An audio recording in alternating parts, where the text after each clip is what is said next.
good. Let's see. Looks like we're good. Okay. If there's anyone in here, holler at your girl and let me know if you can see and hear me. All right. So, hi.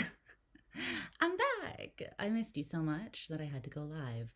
So, I was gonna do a collective reading, just for those of you, basically just for whoever it hits for, whoever it resonates for. It's one of those, you know what a collective reading is. You take it if it's for you, you leave it if it's not. So I was going to do a collective Celtic cross reading, just general. So again, if it's yours, then it's yours. If it's not, it's not. And I was going to record it and edit it and upload it to YouTube. And I just decided, like, why don't we just skip all of those steps and just stream it live instead? So that's what we're doing. So I hope you guys are doing good. And if, like I said, if this isn't your message, that's fine. Then you can just hit me up for the next one. I am going to be doing an all signs. What's up, bestie? I'm going to do an all signs reading live stream, I'm pretty sure tomorrow. That's my plan. So if you want to vote on the topic of that all signs reading, go to the community tab and vote on, there's 3 different themes that you can vote on. So if you want to have a say in that, go and do that. Sometime before tomorrow evening, because that's when the stream is going to be. Okay. So I have a lot of decks, because usually when I do a Celtic cross, well, when I personally do a Celtic cross for myself, I pull an oracle card from a different oracle deck to clarify like every placement of the Celtic cross, because I'm extra like that. Don't ask. It's just how I am. Okay. So, we're going to take a bit and do that, because I didn't pre-pull any of the cards. So you guys can chill if you want, or you can come back in a couple minutes when then the cards will be picked and will be out. But if you're coming after the live stream, I will put timestamps in the pinned comment and the info box down below for like when I'm done shuffling out the cards and when the reading actually starts. So if you don't feel like hanging out for the whole getting into the vibes portion of the reading, you can come back for sure later on, and there will be timestamps for when the reading actually begins. Okay, my loves, let's see here, let's get going. Picking these cards. I'm just gonna have a drink.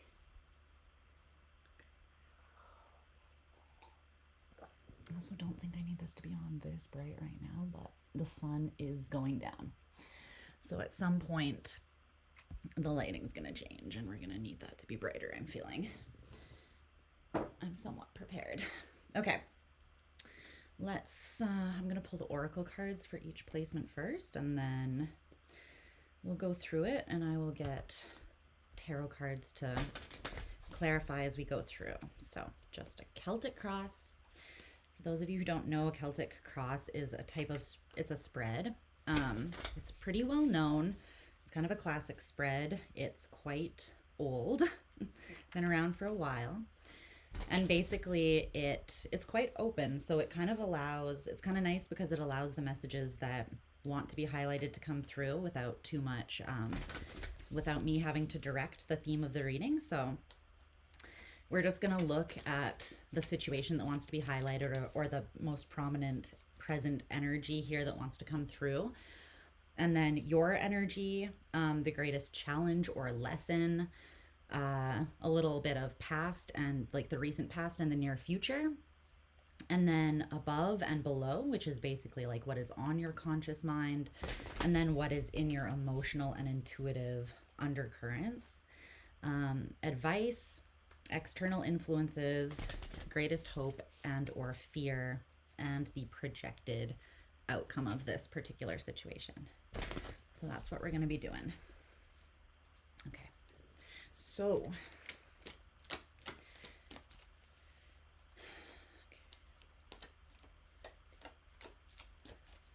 I'm actually gonna pull I'm gonna pull a Lenormand card first, and I'm gonna use that to just really see maybe like overall or like the grander theme that Spirit wants to dig into here.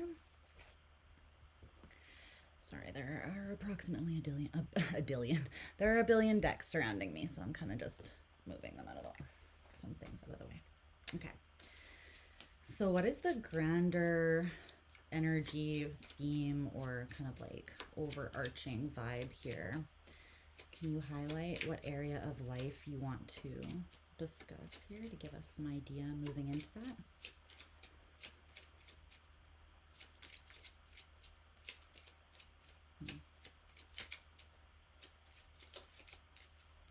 For the collective, this reading is for the bouquet. All right. Well, the bouquet in the Lenormand deck, it often talks about romance. It's not just about romance. Basically, it's a card of joy and contentment. And it also talks about like gifts that may represent things that make you feel good, or things that assure you that all is going well, basically. So it can be like a validating surprise, or it can talk about pleasure or something charming or something that charms you. Beauty, happiness, appreciation. One of the dogs is howling outside and it sounds like an animal is dying. So if you hear that, just know that's what that is. Okay. So it can talk about, well, let's not like pin it down to romance just yet. But the bouquet, mostly I would say it's a positive card in the Lenormand. It speaks of seeing things clearly, and so it's not something that like comes in and presents itself as being good, but then later you find out it was fuckery, you know, like it was, this is not like a false good thing. This is something that comes in and it feels good because it is good. So I like that we're talking about that. I like that we're talking about some feel good things here. We'll see exactly what that is and any challenges that may be coming up around it as we get into the reading, but I do like that. Okay, put that over here for now. Okay.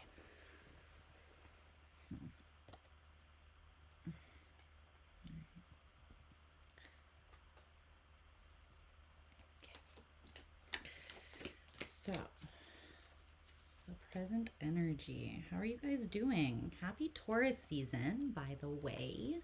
We in it. We're officially in it. Happy birthday to all my beautiful Taurians. I hope you have not just an amazing birthday, but a really great season. I hope it's replenishing for you in all the right ways as well. Okay.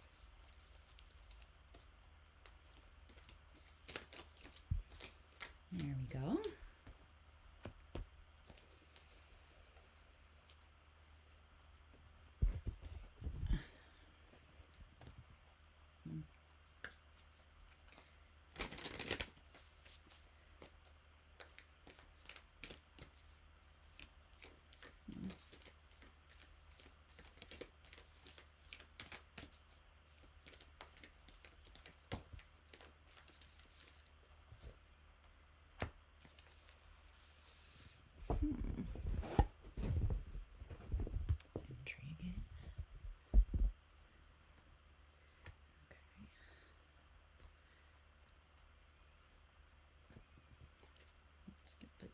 Challenge.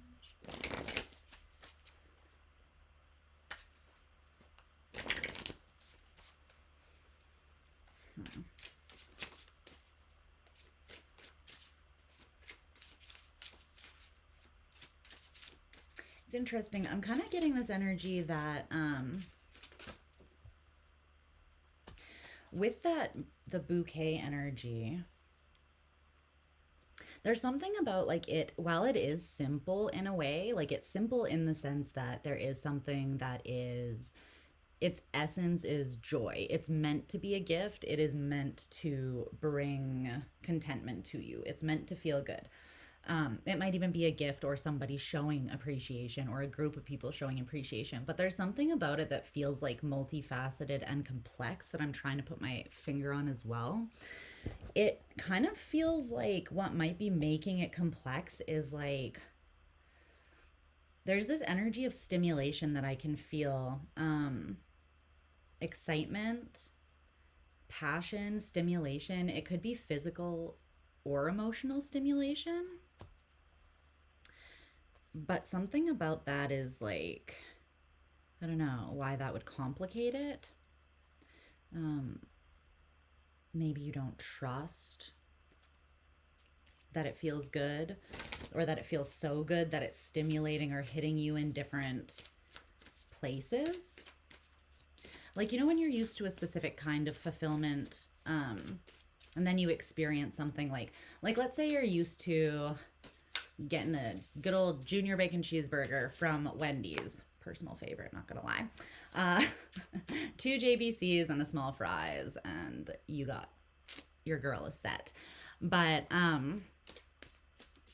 let's say you're used to just having like a JBC from Wendy's, right? And then someone takes you out for dinner, and you get like an Angus steak burger with like bacon and all the toppings and like, you know, a poutine on the side. If you don't know what a poutine is, I, as a Canadian, I am disappointed in you. I still love you, but please Google that shit. And if it looks gross, I don't care because it tastes delicious. But go look up a poutine if you don't know what that is. I will not be explaining further. Okay. But it's kind of like that, I guess. You might not trust something because it feels so much better than what you're used to being your normal level of fulfillment, something like that. And it's just because maybe you've never experienced it before. You could have maybe not even known that it was even possible. Or, yeah. What's up, Wyla? Hello. Like the Russian president. Don't bring politics into my home. What are you trying to do? Get me started? I'm a Mercury in Aquarius. Don't get me started with the revolutionary talk. What's up, Shiloh? Trying to trust it's easier said than done. I get it. I'm a Scorpio rising, so yeah, I get it. Okay. So the recent past.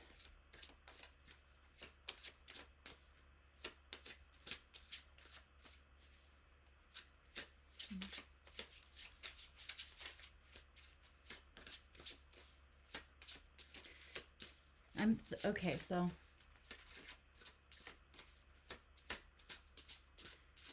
a YouTube channel that I follow is coming to mind. Like, it's coming through, not just into my mind, but it's coming through the channeling, which is interesting. Ooh, Scorpio rising also with Venus in Aqua. Nice. I'm a Venus in Aries, so we both have difficult Venus placements. Woo! Sending you love, girl. Sending you love.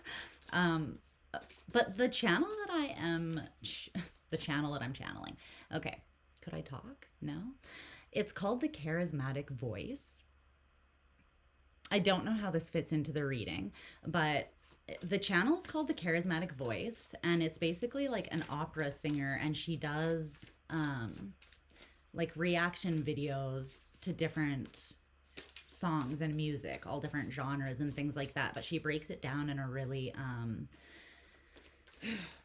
what's the word I'm looking for, like technical kind of way. She's really great, but I wonder if it's just like I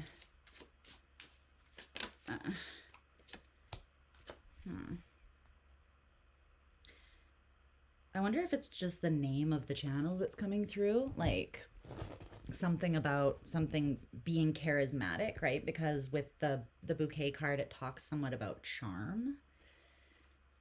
So that's kind of interesting.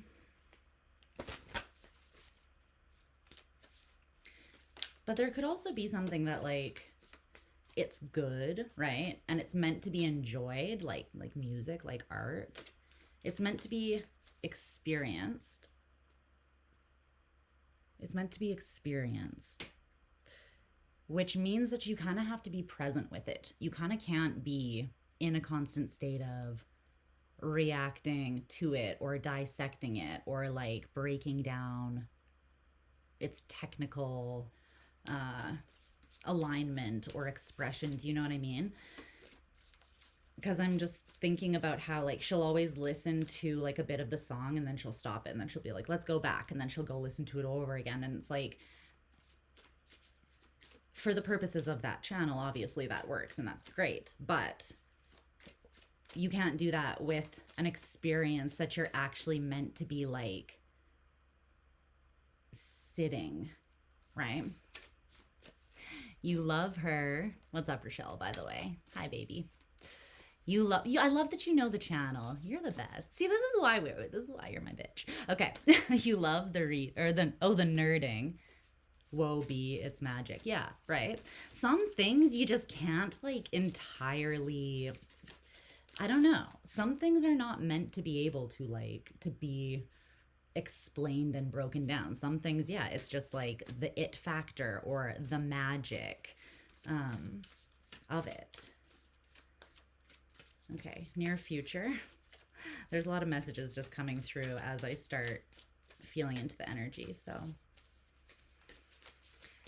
that's how it goes. No, that didn't feel right. Which one do you watch, Yair? I've seen a couple really good ones, but I really enjoy hers. She's super expressive, like her face. She's just fun to watch, and she's so passionate about music and super knowledgeable as well. Okay, come on. What's happening in the near future? Thank you. Just needed a little prompting. See, a message of gratitude in the near future. There is something about, I'm getting this vibe that this reading is going to have to do with you being comfortable with receiving something. Or maybe you're realizing how uncomfortable it feels to receive because of, I don't know, how things have been previously. Hannah Bales. Cool. Yeah, I used to take voice lessons and like, this is super nerdy, but I used to like compete in voice competitions. Oh, the charismatic voice is also a really cute redhead. Aw, here for the cute redheads. Okay. Above, what is the goal or aspiration that is on my collective's conscious mind at this time?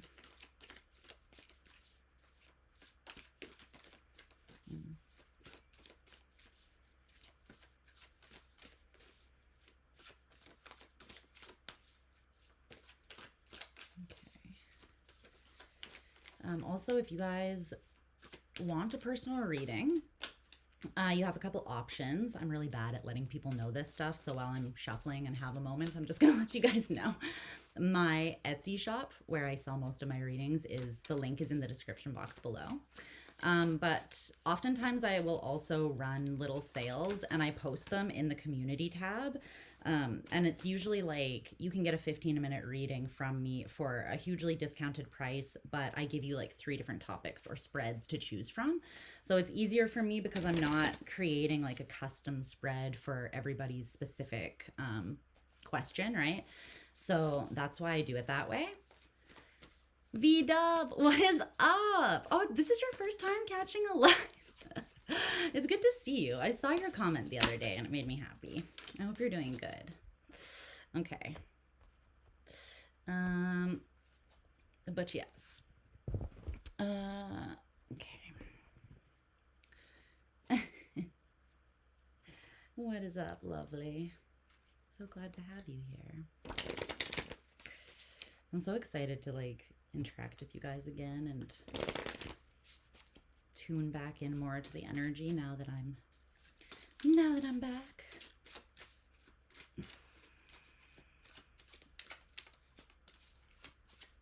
A little kitsune. Okay. Below. So subconscious, underlying feelings and trends. Aw, thanks, babe. I love your energy too.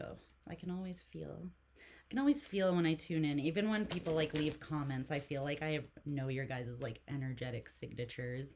Well, those of you who have commented at least like, you know, a few times. I always appreciate you. Okay.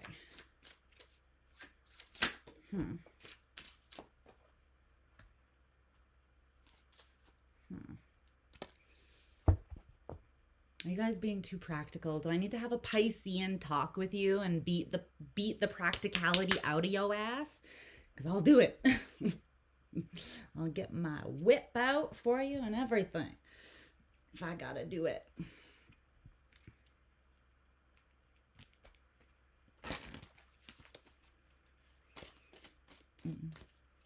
Oh, you do pronounce the? You pronounce the E? Kitsune? A crash out? Oh, good. I'm glad you're feeling better. Not good for the crash out part, but I'm glad you're doing better now. We all have a little crash out from time to time. Ain't no shame in it.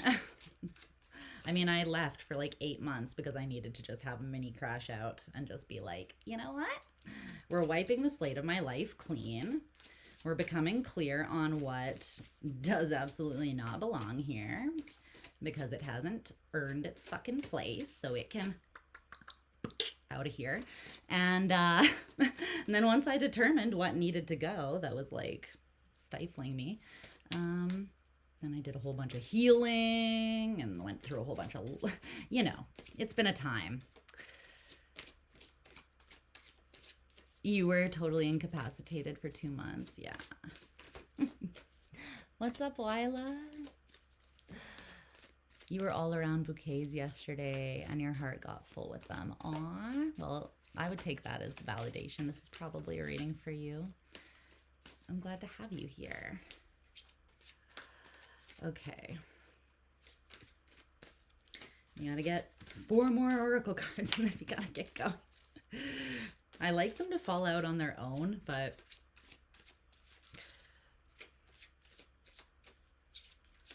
okay, the advice. All right.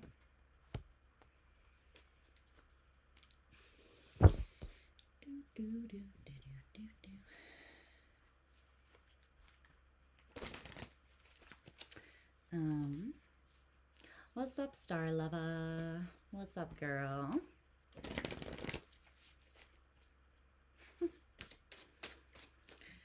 External influence. Greatest external influence on the situation.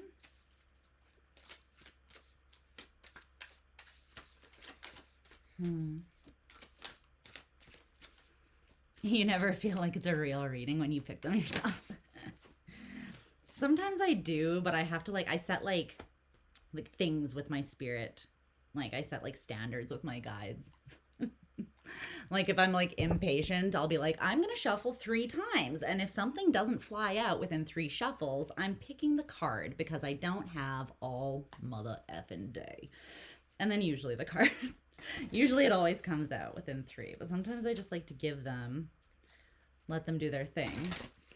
And yeah, you give an inch and they take a mile, guys. That's guides for you, spirit guides for you. I gotta move back a tiny bit. They understand that. Oh yeah, they're like, yeah, you guys, you humans have to deal with thinking that time is a thing, so we understand. We get it. Okay, last card. Okay, for this one we gotta get sign, house, and planet. Okay.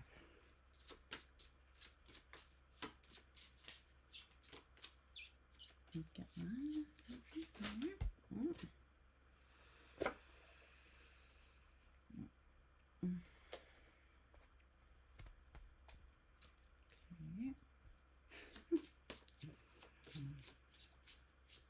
Just because something isn't real doesn't mean it's not a thing. It's real somewhere, just like it's 5 o'clock somewhere. I don't know. It's all relative.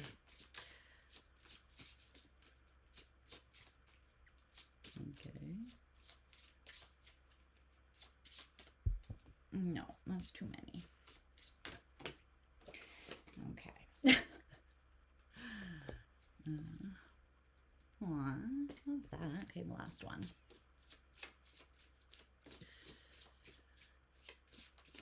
It's almost noon there. And it's like 9 p.m. here. See, it's all relative. I just remembered that my hockey team is playing and it's like the second game of playoffs, so I might have to, wait. Okay, yeah. Okay. I might need to check the score. I'm Canadian, guys, so hockey is life, and I am going to have to check the score as we go through because that's just going to need to happen. And my team is not even Calgary. My team is Colorado, of all friggin'. But you guys know me. If you know me, then you know. You watched Heated Rivalry and now you know what playoffs are. Well, you got there eventually. Good job, bud. Proud of you. Let me just see quickly here. Never mind. The game's over and we kicked their ass. Love that. Calgary also won. Yay. Okay, we already won, so I'm not going to be distracted. We've won both games so far in the playoffs, guys. No, but just to like be a nerd for 1 second here. I've been a Colorado Avs fan since I was in like grade 6, and my first jersey I got when I was in grade 6. So the sleeves come to like here on me, and I still wear it because it's my lucky jersey, obviously. And I got it the other day. I got it out the other day. But they are actually like predicted to, they have a very good chance at winning the cup this year. And I'm super nervous because I'm a dork. So yeah, that's where we're at with that. Okay. We're going to get, so I'm going to pull the main spread of this reading with one tarot deck, and then I'm going to clarify with the whole new deck. Yeah, well, some of them. You can get like women's hockey jerseys, which I also have. I have like one of every, I have like 4, I have 4 Colorado Avalanche jerseys. I have my lucky one, which is a child's jersey, and then I have 2 adult like men's jerseys, and then like a women's jersey, which is like fitted. But yes, they are usually oversized, and it still fits me. It's just the arms are really short because as a child, obviously my arms were short.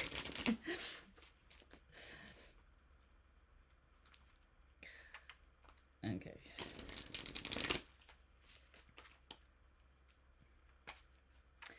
Well, let's get into this reading.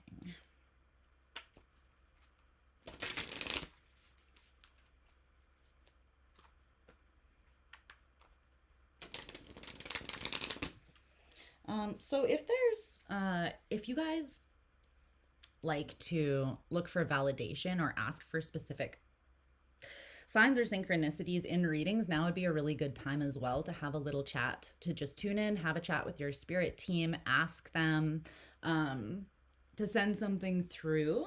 If you do have a specific question, like is this about that particular situation? Whatever it is that you need validation for, you can always ask to see a specific symbol, animal, signifier, to hear a specific word or phrase, whatever it is for you. I find that sometimes it's helpful to ground into my energy and clarify that with my spirit team, but it's up to you. Okay, show this last time. When we learn to skate, you learn to sail. Yeah, jealous of you. Although I do really love skating, I'm not gonna lie. It's fun. And snowboarding and all of the snowy things. Okay. Let's get 11 cards.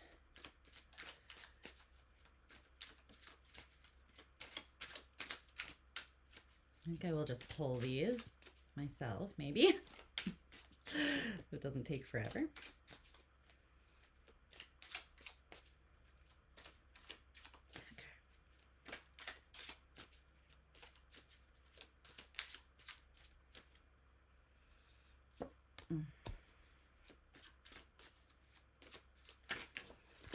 What's up? How's it going? Okay. Did that come out that way? Yes.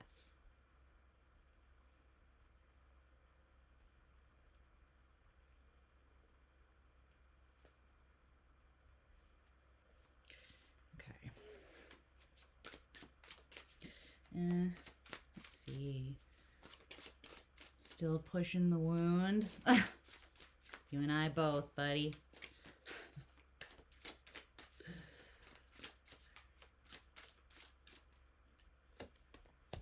We can do it.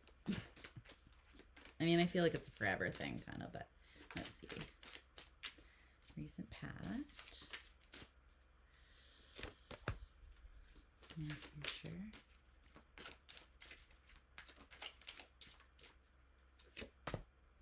Aw. Like that.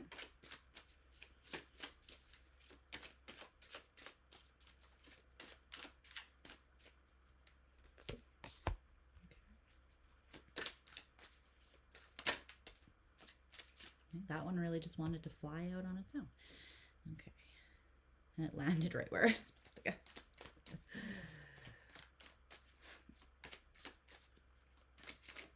Yeah, well, yeah.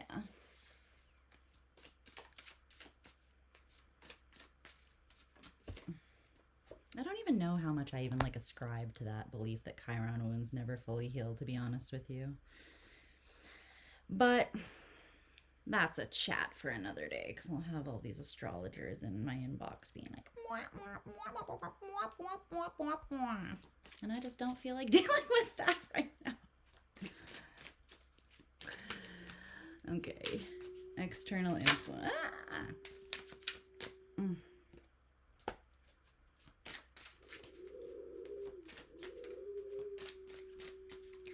You had a stupid dream two nights ago. I had a stupid dream too. But I woke up like knowing exactly how I felt, because the fuckery in the dream was real, and it like helped me recognize how much the fuckery like in real life is real.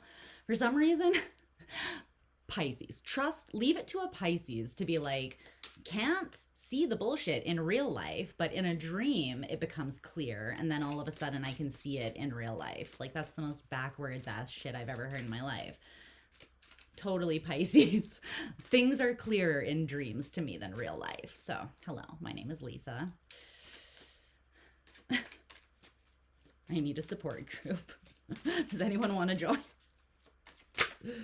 Okay. Last card. Yeah, that's true. Life does kind of feel like a bit of a weird thing lately. Okay. See, you get it. Shiloh gets it. Okay, the projected outcome. Thank you. Thank you. Well, does that one want to come out too?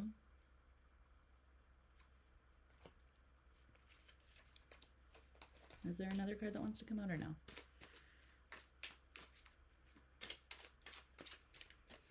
I have a yod. I have a big ass motherfucking yod in my chart, Rochelle. So to answer your question, yes, I do. I do. What's up, Squish Fish? You're a Pisces and you co-sign that message? Yeah. Yeah. Those who know, know. Those who don't know probably have a much more peaceful and grounded life. Okay, there we go. So, let's start diving into things here. Shall we? Okay. The Club of Hidden Enemies. Yeah, so we can all like stab each other in the back one day. Oh, no, just kidding. Okay. I just need to make this a little less chaotic in front of me, you guys, so that I don't have to worry about that during the reading, because that's going to drive me crazy. Okay. So, let's see here. Okay. So, we are gonna just vibe. Let me do a timestamp actually, because I said that I would, and I'm gonna forget. So for those of you who are coming in to watch, so reading starts at, it's like 36:10. Okay. All right. We are going to get into the official reading. For those of you who are coming here via timestamped, because you knew, you heard, you saw that the reading starts here, there were also some downloads or channeled messages through the pulling of the cards. So if you care, you care. If you don't, you don't. But I am just here to let you know. All right. So let's see what's going on, babies. Let's see what's up. Okay, so the first thing we're looking at, as previously discussed, is just the present energy or the kind of like theme that wants to come through. This came out as the Chariot in reverse. And the card that, the oracle card that came out with that is this. It says Contra Naturam, against nature.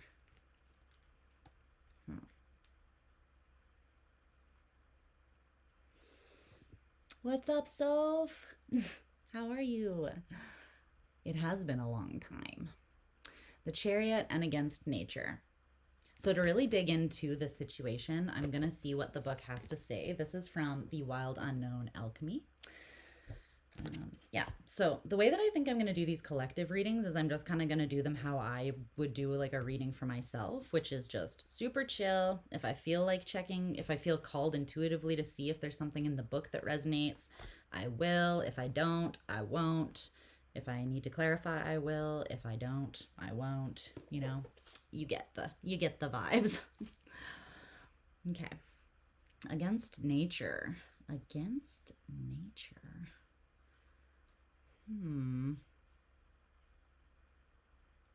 Where are you at? Okay, number 201, page 201.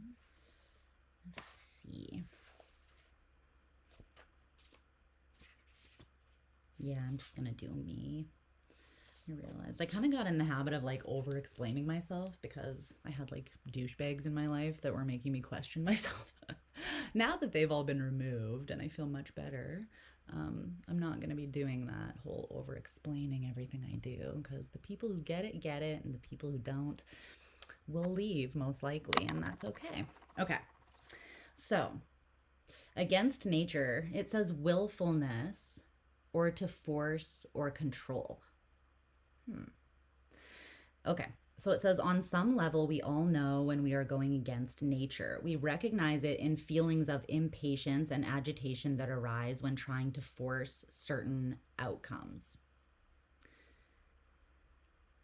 This card arrives to remind us that you cannot control the uncontrollable. Nature has its way, enveloping us in a wild narrative that we can collaborate in, but not dictate. No matter our efforts to manage every aspect of our lives, the mess ensues. Spring is soggy. The lotus requires mud. People do what they do. Preach. This card heeds a warning not to fight the flow of Mother Nature or of destiny. Once you loosen the grip of what you think life should look like, a whole new realm of possibilities awakens. Now is time to be radically open to what nature has in store for you. It says, be mindful. If this card appears with the Saturn or Iron card, all three indicate an overarching structure that may need re-envisioning. It also says, think of this card as trying to force a square peg into a round hole. There's likely a solution waiting for you to see it. Share things shake things up, dance, tell a joke, take a break. And it also says to ponder. What you resist persists. Hello, divine timing. What's up? What's up? So it's really interesting because this is a very, very, very clear message. Very clear. Like these two together, it's pretty clear. The Chariot in reverse is being stuck. It is not being connected to, well, your true nature, your true essence, and flowing with it, with your desires, with your convictions from a balanced, like in moderation kind of state, but not denying the shadow or your desires or the light, your virtues, but more so having them run forwards together in alignment.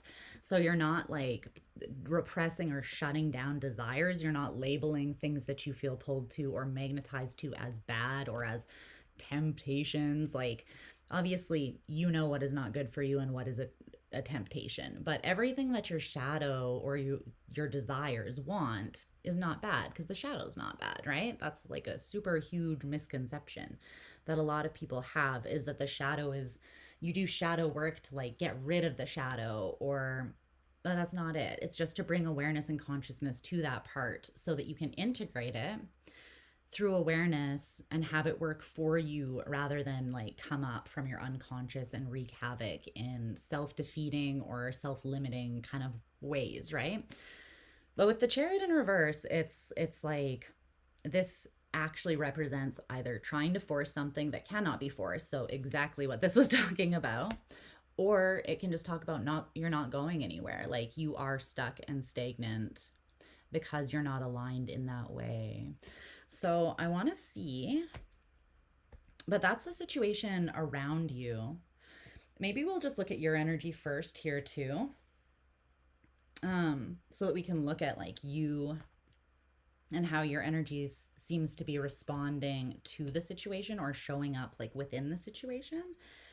Okay, so your energy is coming through as the box in reverse, this archetype, with the 5 of Pentacles, and it's called destitution in this particular deck.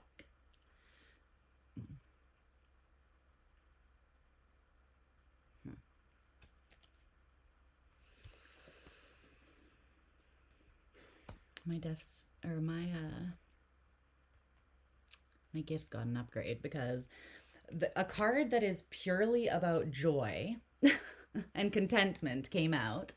But yet, do you remember what I said, how I picked up that there's like a complicating factor that you might be doubting or not believing, essentially getting in the way of something good? Ah. Thank you. But yeah, that's basically exactly what this is saying. It's like the theme is, there's something here, I feel like, that it's very natural to move towards, in the sense that like a very natural part of you, like a core part of you, a part of your essence or your soul or your spirit, is clearly called to something. It goes like against nature to not flow towards something here. So why is there this stagnancy? So the box, let's see what this is all about. Okay, so this card, it says the cage, the rules, and the norm. And it talks about, well, when it's in the upright, it's light attributes. It talks about structure, order, coherence, and logic. But when it's in reverse, which is how it came out, this is kind of the darker manifestation of the energy. And it talks about limitation, rigidity, judgment, and fear.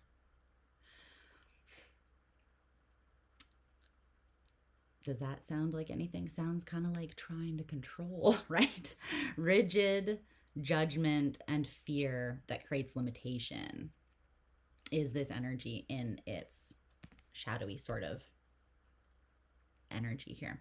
And that is probably why you're feeling this destitution energy, because this is the card of a physical block, a block in abundance, feeling like you are out in the cold, like you can't make something happen, and it's because you can't.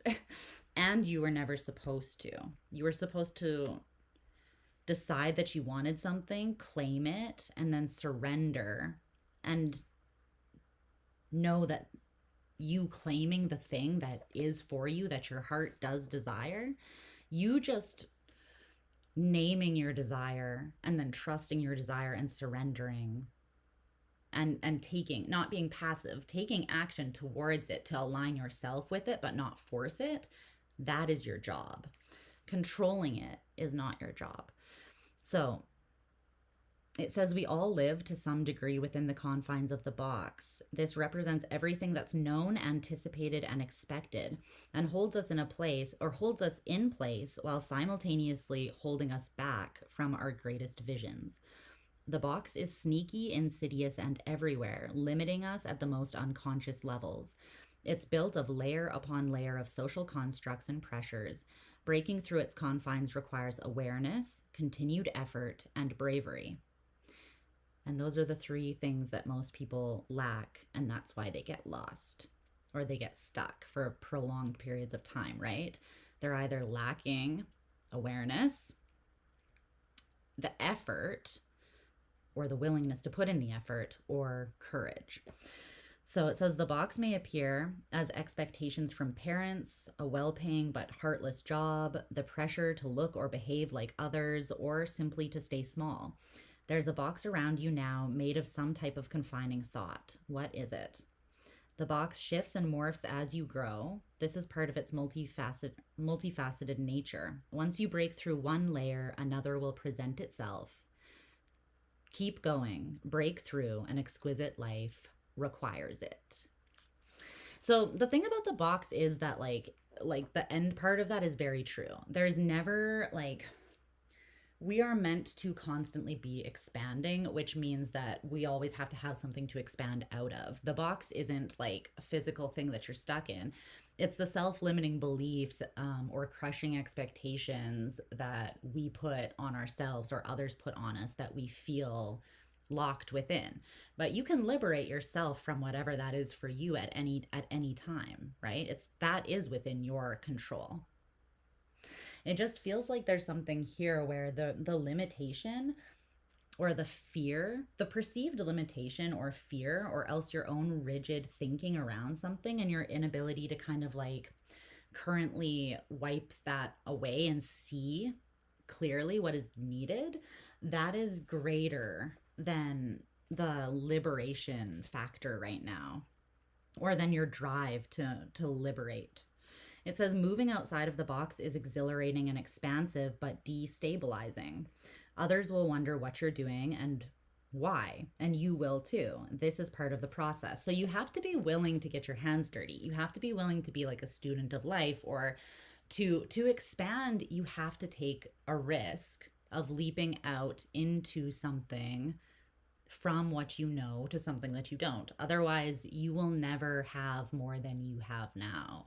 Right? You'll never know more than you know now, because even if something outside of that box is offered to you, it doesn't matter if like you pursue something outside of it on your own or if it's offered to you. Still the same process is going to need to happen, where you still have to have courage, you still have to have awareness, and you still have to put in the effort to expand, right? It's more comfortable to stay within the box's walls because everything within is known and everything outside is unknown. Choose freedom is what it says. Choose freedom. Yeah. Okay. So basically, what's going on here, if this is your reading, okay? I also want to highlight for human beings like how natural this state is. Like we're constantly weaving in and out of, because every time you're faced with something that you want to expand out of, again, it feels like a risk. And you can either focus on how much that terrifies you, or like you can focus on all of the unknowns or the what ifs, or the ways that you did something you'd never done before in the past and then you got burned, and then, you know, that's like a fast track to wasting your entire life, because you'll never do anything ever again if you're thinking that way, right? But we tend to like weave in and out of that because fear is natural, and no human being is completely brave. Courage is just the response to fear, saying, I recognize you, I'm aware of you, and I'm even going to validate that you are reasonable, right? This is a risk. Like, I'm expanding, I'm doing something I haven't before. And therefore, there is the unknown element and anything could happen. But it doesn't mean that the worst is going to happen. The best could also happen, right? So basically, courage is just saying, like, I'm going to take the leap because I know that I choose to focus on the possibility, and I choose to not allow my fear to suck the life out of my life, to stifle me, right? To keep me stuck in this little box when there's a whole big sexy world of experiences and opportunities and relationships to dig into.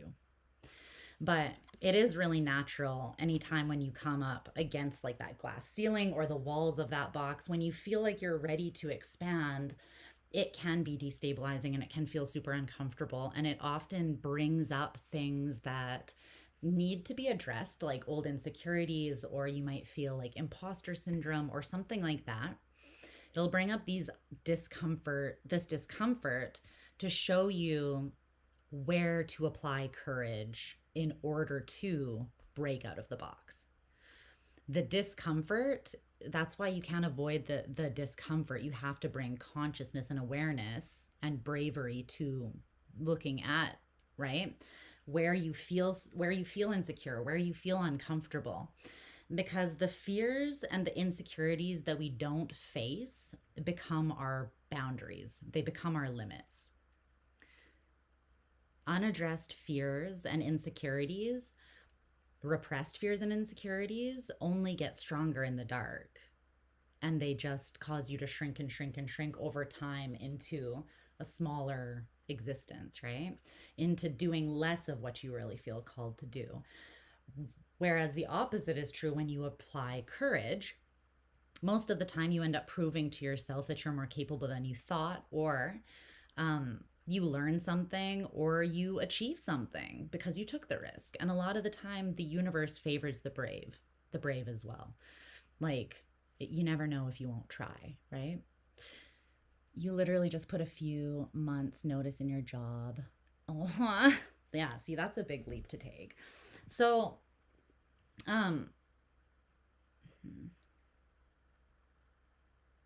let's get some clarifying cards from the tarot to dig more into this a little bit.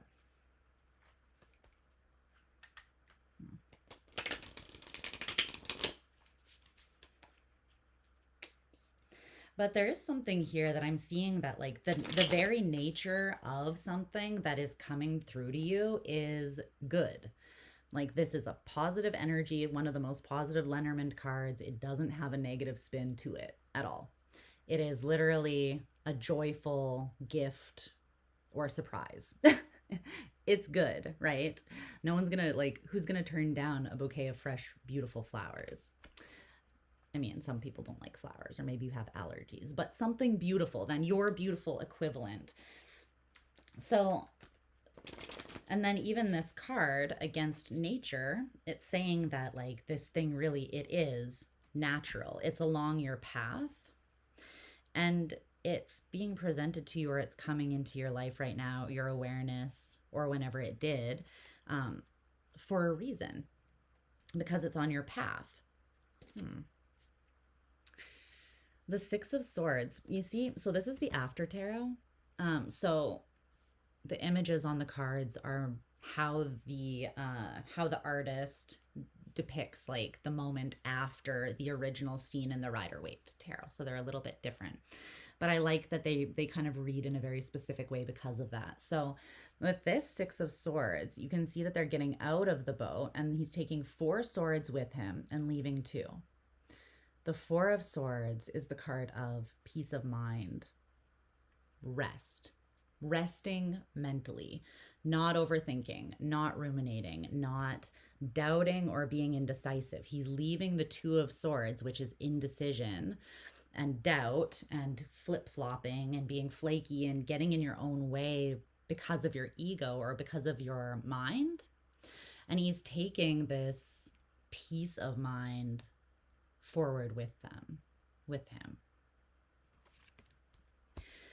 So this thing is on your path for a specific reason, and it is something that requires faith and surrender, but also faith and agency in yourself. Faith and surrender in the situation, faith and agency or action with your will and conviction behind it from you personally.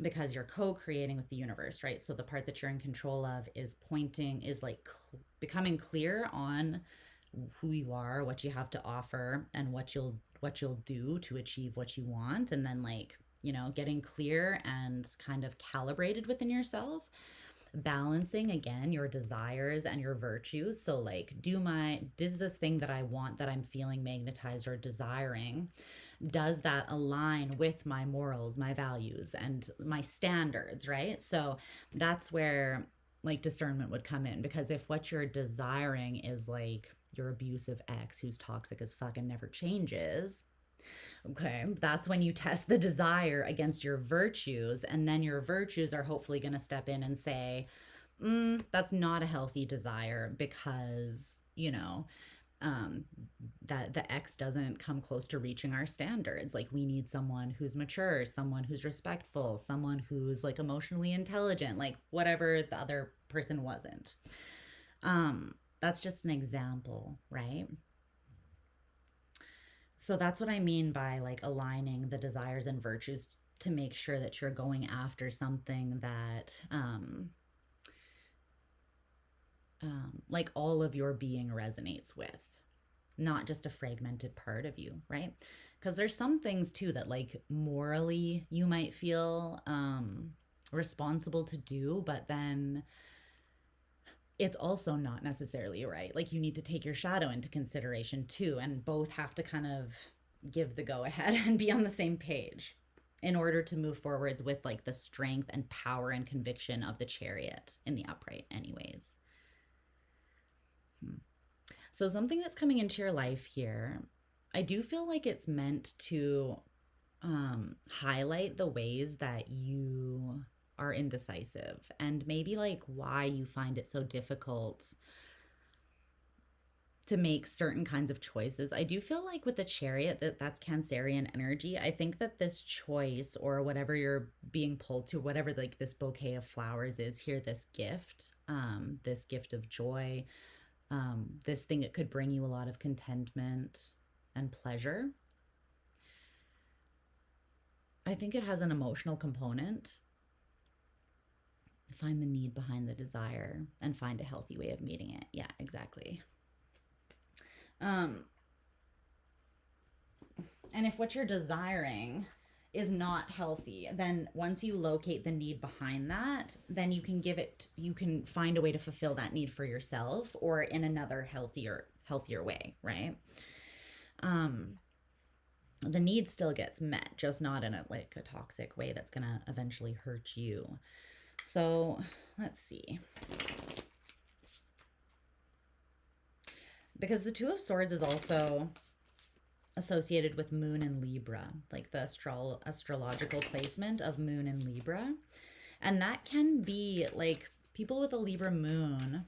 I mean, Librans in general, because they're so diplomatic, they do kind of try to, and they're relational, right?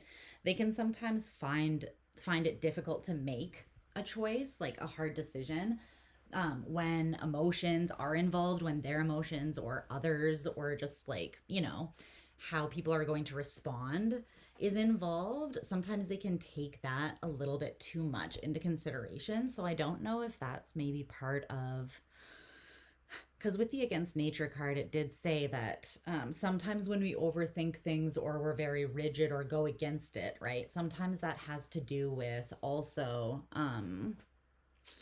like the expectations of others. or that was with the box, sorry. Like caring too much if we fit in, or pressure that's put on us from others, or expectations, or something that fulfills one need but not another. Like it said in the book, like a job that pays really well but is like killing your soul, right? Because some choices aren't just black and white and super easy to make. They do have layers that need to be considered. But it feels like this is meant to just, you're meant to just feel it, recognize that it feels good, and allow that to reassure you. Like there's something about you can trust how this feels from like when you ground yourself and you're aligned with yourself, you can trust what you feel about a situation. And that's not what you, how you feel about the way you're thinking about a situation. So there's a difference, right? Like, and sometimes it's hard to disconnect the two. As a Gemini moon, I totally get this. So I'm trying to like explain it in a way that makes a little more sense to those who don't have this particular affliction, like us air sign placement peoples. Like if you've already looked at something and you've labeled it a particular way, right? Then like let's say you placed an initial judgment on a person that you met. Maybe that person was just having a really bad day, or maybe they I don't know. Let's just say you placed you placed some sort of judgment on a person here. And then you think about them a certain way. And so how you feel about them is more based on the assumptions that you've made, or the judgment that you've cast, or the label that you've put on them already, right? But it's not, you're not really tuned into how you feel in that person's presence from that moment on, because the first interaction with you kind of like had you had that judgment, right? Then you might have a blind spot. You might really be tuned into the truth of like the actual vibe that you're getting off that person. This is just like an example. You can apply this to anything. But I'm kind of feeling like that it's almost like the way that you're thinking about something, or ruminating, or even like flip-flopping back and forth from a place of personal insecurity or doubt.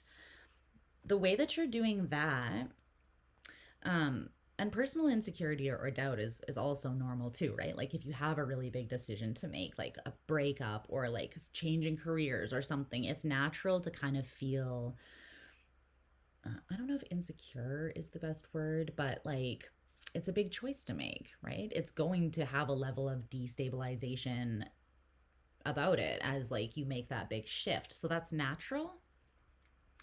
I'm not like saying it like I'm judging you, like, oh, you're insecure, like as a bad thing.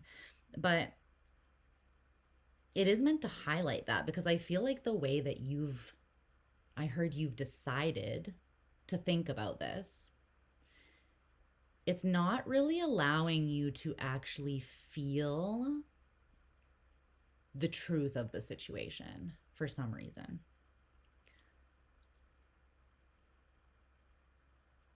And maybe you don't trust what you feel, or you're more comfortable coming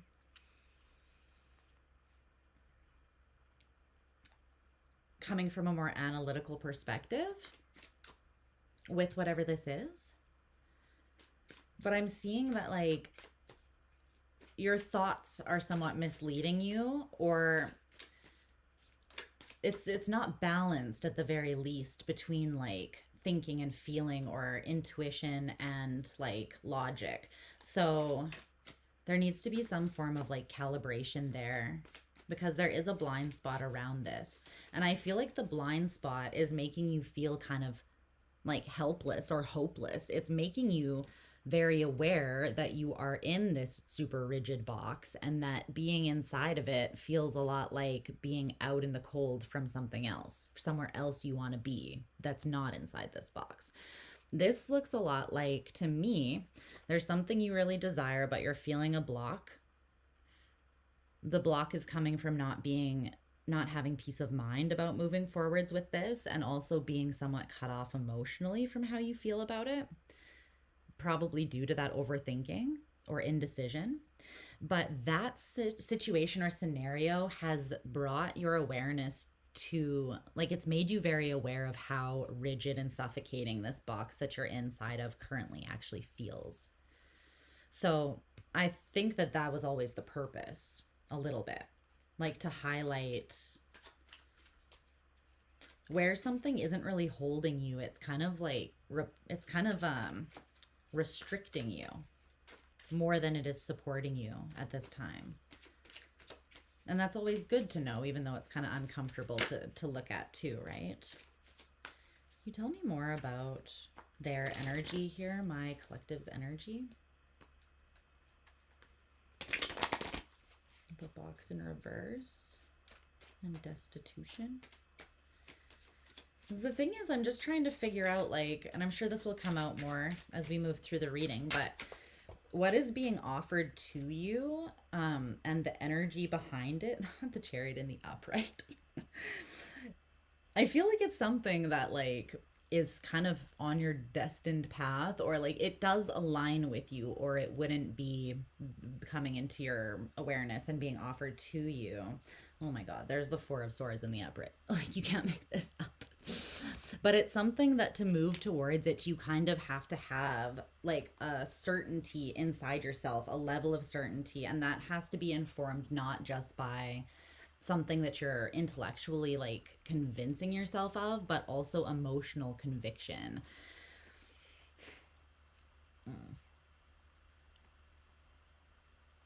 Yeah, there's something that you're afraid.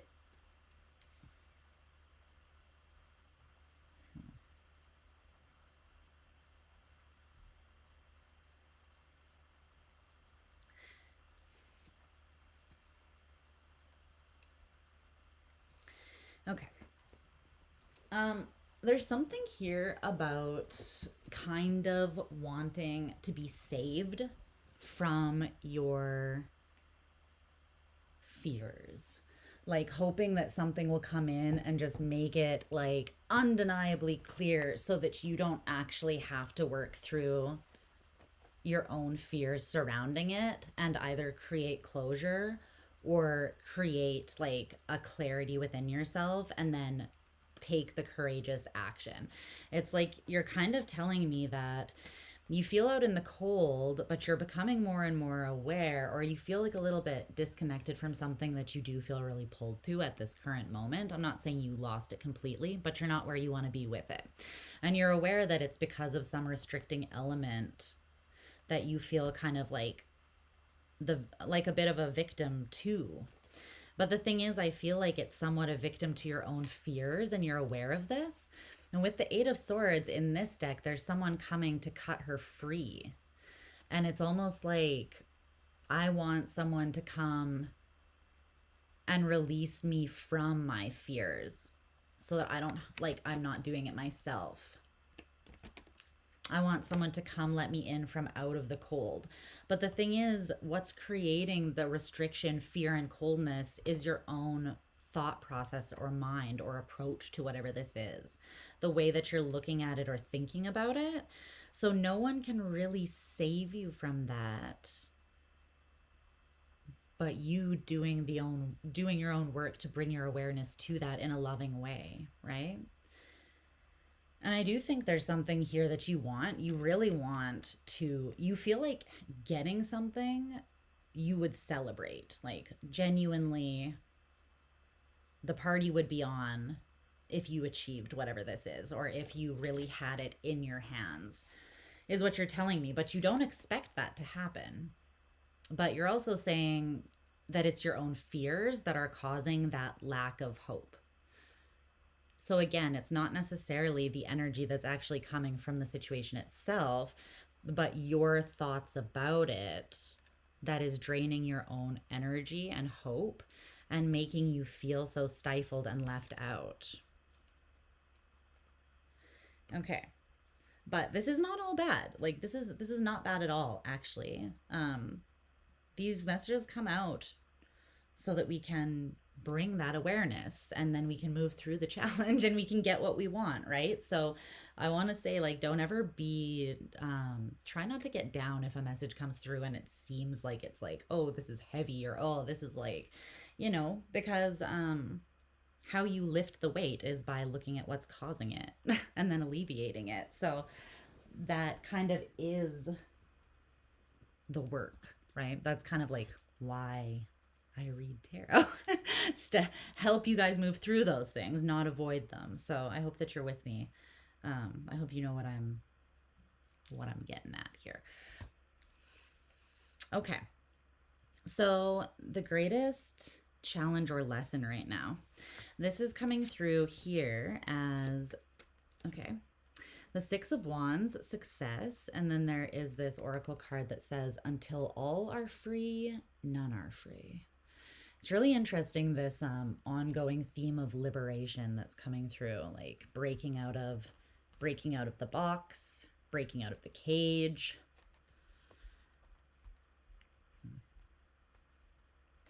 Cutting yourself free from your fears.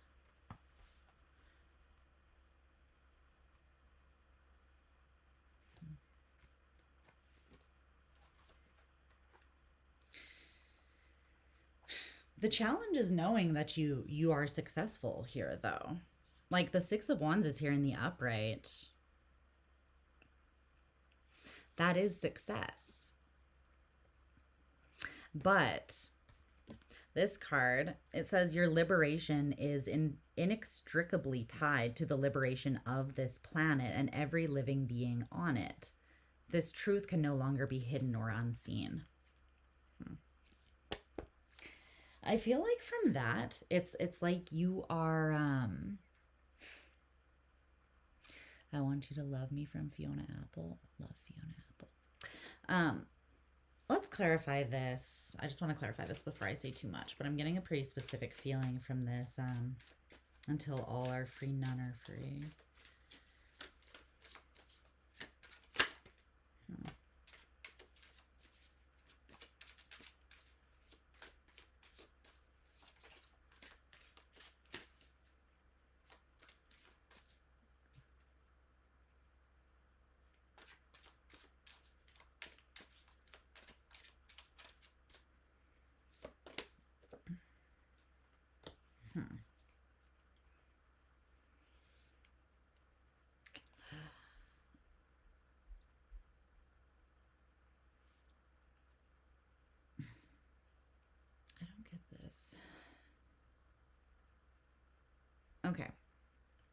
Okay.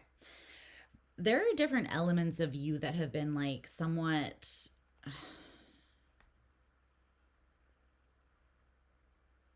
interesting. It's almost showing me like prioritized, like, but in prioritizing certain parts of you over others, parts that you felt like gained approval or got you abundance or something like that. So if this is you working that job that makes you good money but feels like shit to your soul, right? Then that would be the struggle. It would be like, I'm comfortable, like I prioritize the part of myself that will work hard and grind to survive that job because of the payback from that job, right? But there's a part of you that got deprioritized in order to make that happen.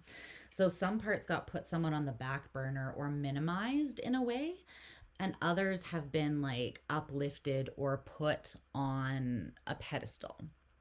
For as long as space endures, as long as sentient beings remain, so too shall I remain, and dispel the miseries of the world. Oh my gosh. Yeah, it's a whole other thing. But here it's like, she's calling for the cat. It's like you're comfortable with a certain level of success. You're comfortable mastering the box. You're comfortable mastering the box. You're comfortable being a big fish in a small pond, something like that, right? Or you're comfortable being the Nine of Pentacles, but not the Empress. Do you know what I mean? And I feel like this is almost you saying, until all of us is free, none of us is truly free. Until all of us has been liberated, until essentially we are free to pursue our desires and virtues as we please, and we know that we've liberated ourselves from these limitations, mostly self-imposed, right? Or conditioned in, then being free is kind of an illusion, because only pieces of you are free. So the challenge is to see that there is success waiting for you, but it requires more of you to be liberated. And then you're going to actually like be able to witness, experience, and like register the fullness of the gift and the joy and the fulfillment that's coming through you on a much greater, more holistic level, because more of you will actually be accepting it and involved in it. But there's something that wants to break free from you so that you can show up and pursue this like from all that you are, so that you can then experience it as all that you are. But you're meant to be at peace as you move towards this, or as it pulls you in. It's kind of like two things happening at once. Like what you seek is seeking you. But I'm just seeing you like pumping on the brakes, like, I don't know, being pulled towards something and being very aware of the desire and the pull, and knowing that you do want it or it does feel good. And then also feeling that thing pulling you, like you want to move towards something and you feel it pulling you as well. But then there's this pumping on the brakes out of fear, or some rigid way of thinking that's ready to be done away with. The way of thinking needs to expand alongside this opportunity in order to fully see it for what it actually is, and in order to see you for all that you are, so that you know how right this is for you. Because when you're seeing yourself as small and afraid and incompetent or incapable, or like the victim, right? A victim of your circumstances. Like, I could never do that because like I don't have the money, or I could never do that because my parents what would they think? Or like then like that way of thinking is absolutely limiting you and blocking any chance of a possibility that's the solution to your insecurity from actually coming through to you. And I see that there's just something, you don't feel at peace about your own abundant nature completely. But I think like for some of you, you've felt very caged in or left out of something, or maybe both simultaneously. And it's almost like now something is beckoning you, and it's beckoning you as strongly as it is because you want to break out of this box that's been restricting. Like a part of you is asleep, and it's because it's not being stimulated, or it's not accepted, or it doesn't have room to grow where you are right now, or it's not safe because other people's expectations or judgments or criticisms don't allow it to come through.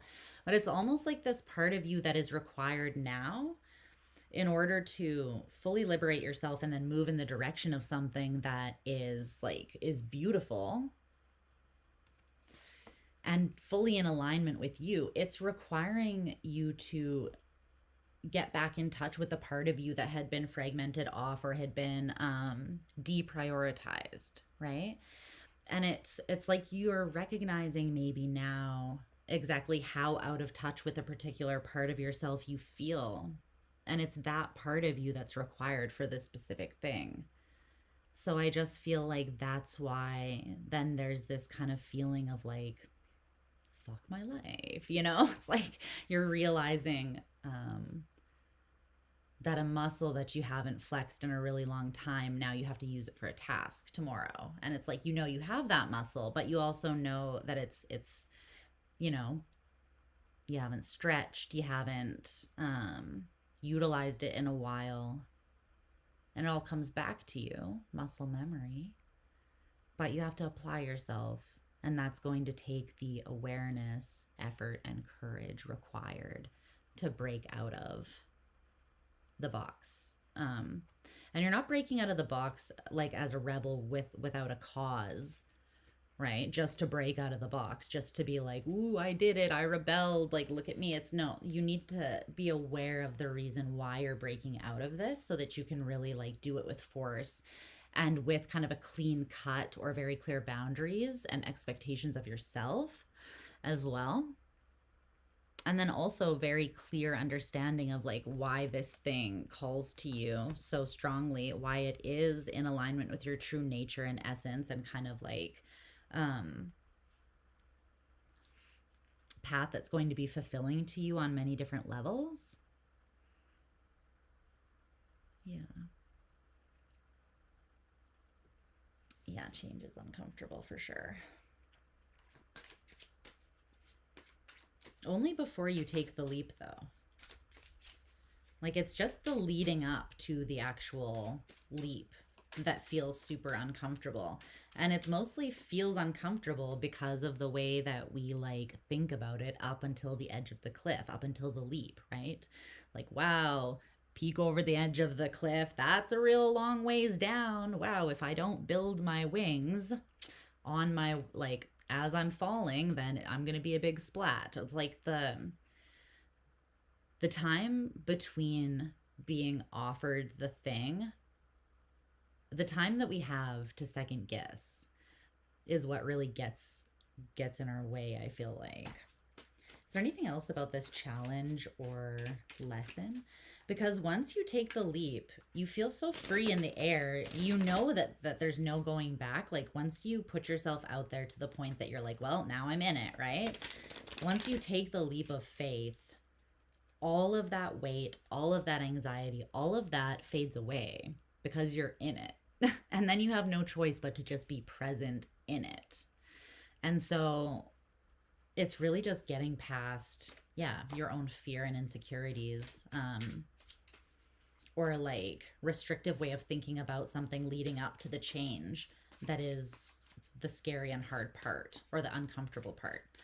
And you're reckoning with yourself. Yeah, you're reckoning with the places that you're at conflict within yourself so that you can reach this confident, sovereign understanding of what you truly want. And then take the leap towards it. Okay, so let's look at the past, the recent past and the near future. Let's see. Okay, the recent past, we have purity, ice. It's number 33. I don't know if you guys can see that. And then the 4 of Wands, celebration. Okay.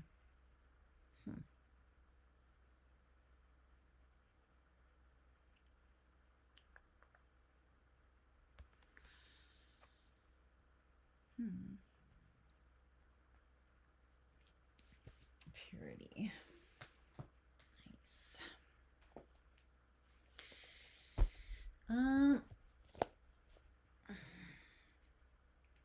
I feel like the thing is, this is giving me a real strong feeling of awareness of yourself and kind of like holding yourself in a very soothing and nurturing way. That's the energy I'm getting from this purity. And 4 of Wands, celebration card. I'm getting you celebrating yourself, interestingly. Now, that could still have to do with being surrounded by the right people, friends, family, community, people that help you celebrate yourself because they genuinely see you for who you are, right? People that you're not needing to constantly explain yourself to because they're choosing to misunderstand you, which is exhausting, or they're projecting stuff onto you. People with which you don't really need to have a filter, because you know that like even if you say something like the wrong way, or they're gonna know how you meant it, or they're not gonna like jump down your throat with judgment, criticism, and it's like good people. Good people.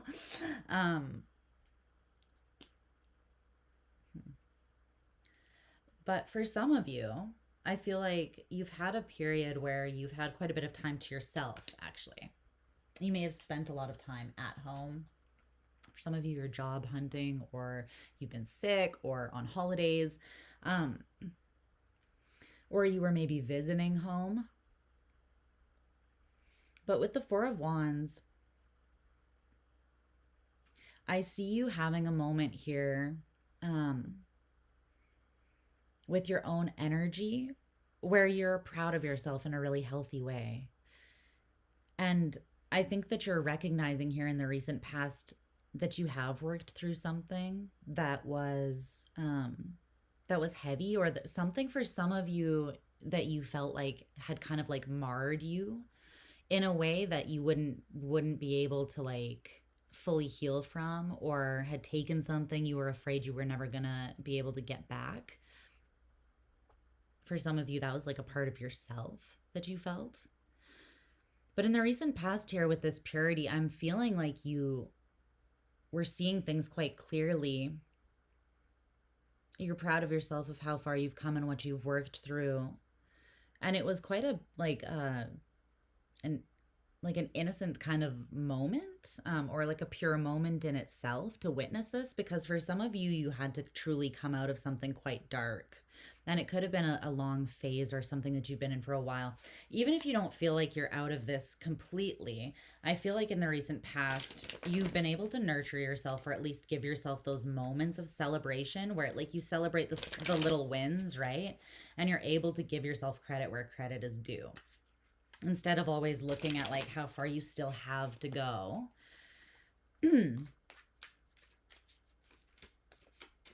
This is you celebrating yourself, and specifically like with that purity, the healing of something, the healing of your heart, or the healing, you've healed something through love, through your heart. Can you tell me more about the recent past here? What's up, Kelly? A little bit. The reading started at like 36 minutes. Before that, I was just pulling cards and talking to everyone. So I've been doing the reading for like an hour.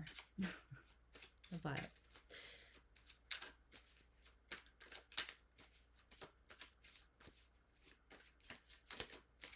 okay, that's all for the recent past. So let's look at the near future here. So we have this message card. Ooh, it's interesting. This is also number 33. This is why I like using a lot of different decks. And it came out with the 3 of Cups, friendship, 333. This was also 33, if you remember. So 3s might be a thing here for you guys. Be synchronistic. What's up, Mercedes? Oh, I just got home from Hawaii not long ago. I wasn't in Maui, though. I was on Big Island, and it was everything. I feel like it was actually quite a sacred trip and like very, very meaningful. So I probably won't even like share that much about it. But it was beautiful. Aloha. Okay. So a message of friendship. Well, okay. So at first I heard I'm on your side. And then I was hearing that song by the White Stripes, where he says, I can tell that we are gonna be friends. I can tell that we are gonna be friends.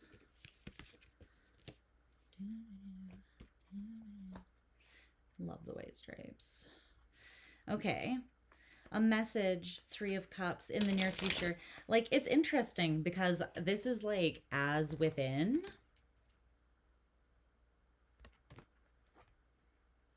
So without. It's coming through as like a direct projection of your internal reality into your external circumstances. So it's you sending out a message to the universe like, wow, look how far I've come. I can handle this because I have handled this. Like, let me celebrate myself. And the universe coming back and saying, damn right, we've been waiting for you to see this in yourself. Okay, so now we received your message and we're going to send you and an external manifestation of that celebration that was happening within you just back there, because you deserve to live the external reality that matches your internal, and you've grown and you've healed. So for some of you, there's new friends or a new community, or a group of some sort that you are connecting with in the near future, and you're really hitting it off. But for others of you, you're getting really validating messages from the people around you, and you're not asking for validation. It's just like people are validating. And it's interesting because they don't even know that you had this moment with yourself where you validated yourself, right? But it's almost like I'm feeling like other people are coming and validating exactly what you just kind of celebrated in yourself. That's what that feels like. It feels really beautiful. So it's interesting because you're coming out of this, you're saying like you recognize this, but in the now, faced with, it's like you're reckoning with what it is that you feel strongly called to from this new place that you find yourself in. And I understand this all too well too, because if you're coming out of a space of a little bit of darkness, right? Or solitude or something like that, and you're just coming back to yourself and celebrating yourself and in this space of feeling good, there is a part of you that, like, speaking from experience anyways, a part that kind of just is good with that. Like, it can be very comfortable in the Nine of Pentacles energy. Single, ready to mingle. You can talk to people when you feel like being social, but you don't date anyone seriously. You take really good care of yourself, your passion projects. You spend a lot of time with your friends and family, lots of self-care. Maybe you travel, you learn, you stimulate your own mind, you enjoy your own company. Trust me, that's not easy to give up. That's not easy to sacrifice, even when what's being offered to you looks like something that could enrich what you already have. If something especially if you feel like something in the past has taken a lot from you or has taken you out of that space of being really good and content with yourself, sometimes you don't, like, someone brings you flowers and you pull a Miley Cyrus and you're like, I can buy myself flowers, I can buy myself flowers, motherfucker, because I don't need your headache.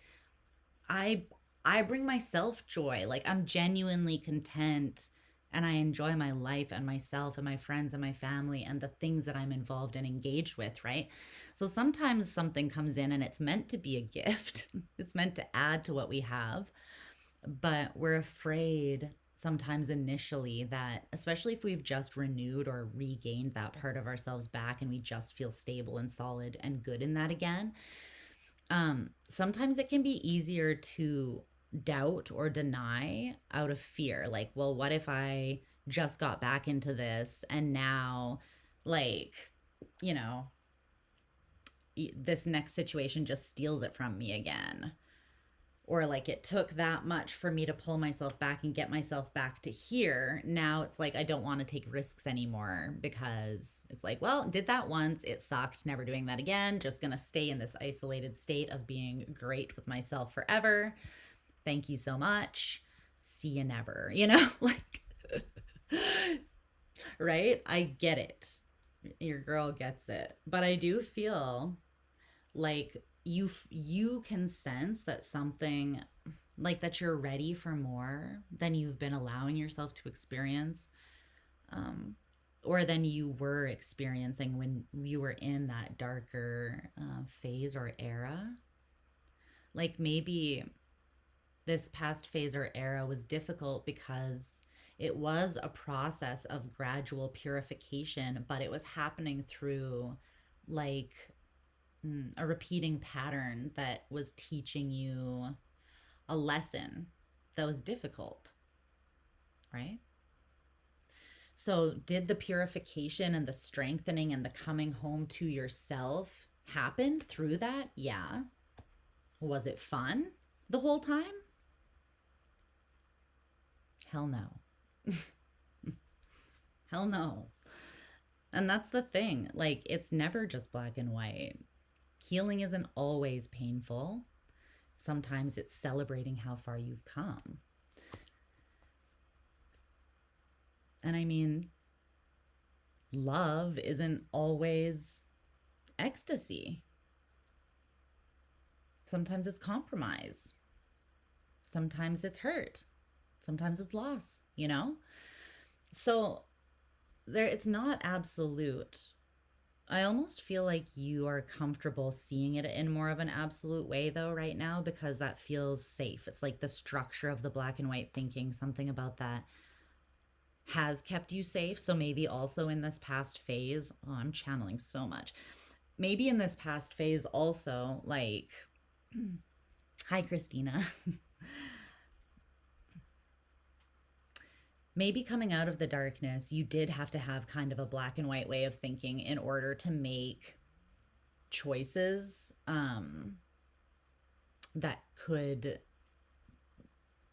would ensure that you could do the healing that you needed to do. So, like, let's say, I'm using lots of personal examples because they're the ones that are easiestly coming to mind. But so,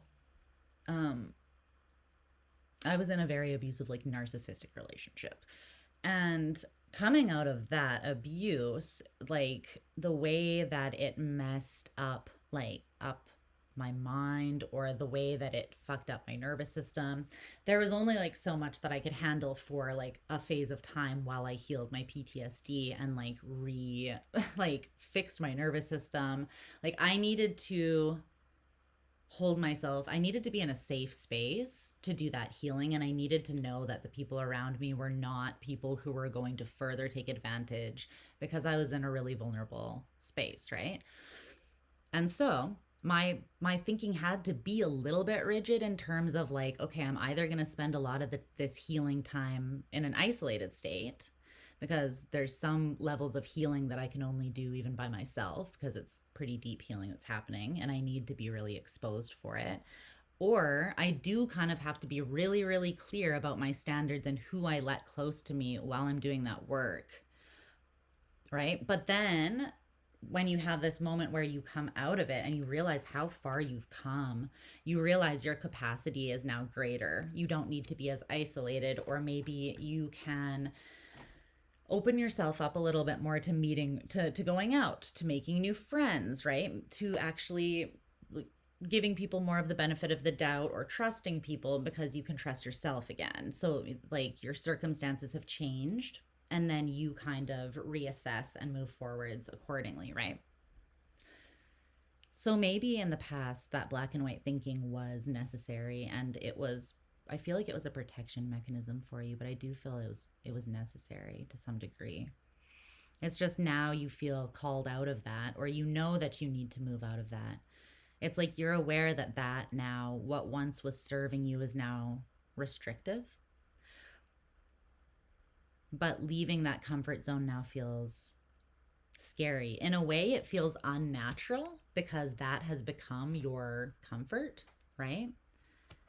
It's not unnatural though. Staying in a place where you've outgrown is unnatural. So I think right now you're just kind of like, you're back and forth with the two sides of that, and you're feeling both ways, which is totally valid. You're just kind of working through it, digesting it. I want to know more though here. What's this message? Is there anything else about the near future?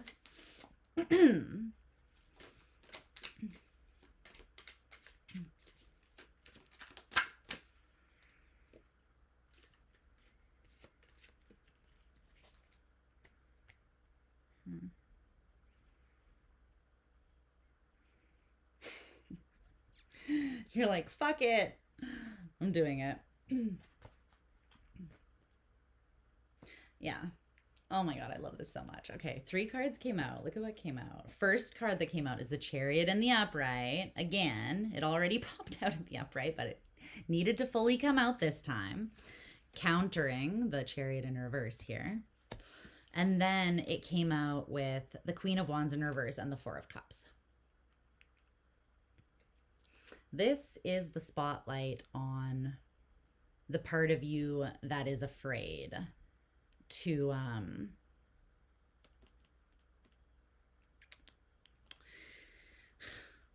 This is the part of you that wants to pump on the brakes. And it's a part of you that has been, it feels like for some of you, like literally kind of abused or cut down by others. Like I'm for some reason getting bullied or abused. I don't always get that. But it's like put into a state of apathy where like you almost had to, because you were feeling a lot of pain or you were feeling attacked or you were feeling insecure here or wounded, you almost needed to numb yourself to a degree. I feel like so you could like process on a mental level or maybe heal something psychological. Sometimes when there's like a overwhelming emotion or like a tremendous physical response to something, like a trigger response or something like that, sometimes you do actually have to, I know it sounds kind of counterintuitive, but it's still part of the healing process. When something like that extreme happens, you do sometimes have to kind of like prioritize. Again, it's a prioritization of different parts of you, right? Not like completely cutting or severing it off. But oh, thank you, breath of fresh air. Thank you. Oh God, I'm so sorry that you had to experience that. I'm sending you so much love and healing energy. If I can heal and do it, I have no doubt that you can as well.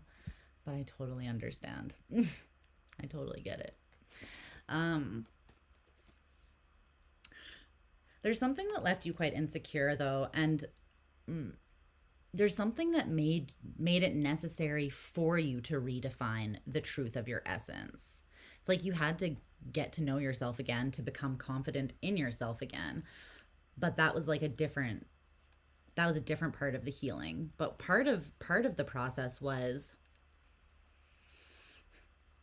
taking some of the extreme emotions or reactions and kind of like, it's not a state of apathy and it's not like a forever numbness, but it's just sort of like out of sight, out of mind, but with your heart a little bit, so that you could focus on another element of healing without those really turbulent feelings, like almost getting in the way of a certain element of the healing process. And then once you figure out like how you clearly think again, you can sort of start addressing or digesting the emotional side of things again. But you do have to do it. Like when it's something that severe, you can't do it all at once. You cannot process it all at once. You cannot, it's layered abuse or layered like complex trauma, something like that, or even something that like over time deteriorated away at you and made you kind of like disconnected from your feelings around something. This is something that like you had to heal in segments and in bits, in layers. So it makes sense that if you're coming out of something like that, that it feels scary to just like trust yourself and let yourself be guided in that convicted, powerful way forwards. But I'm seeing that you, despite this, you're doing it in the near future, because this major arcana card is a much more powerful energy and it trumps the other two.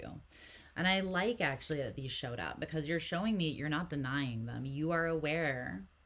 You're being made very aware of these things now, I think, which is why the discomfort around this like restrictive place that you feel you're stuck in is coming to the surface. You're being made aware of certain insecurities in places that maybe you do still have a little bit of healing left, or places where maybe you're still kind of coming out of a bit of a rut.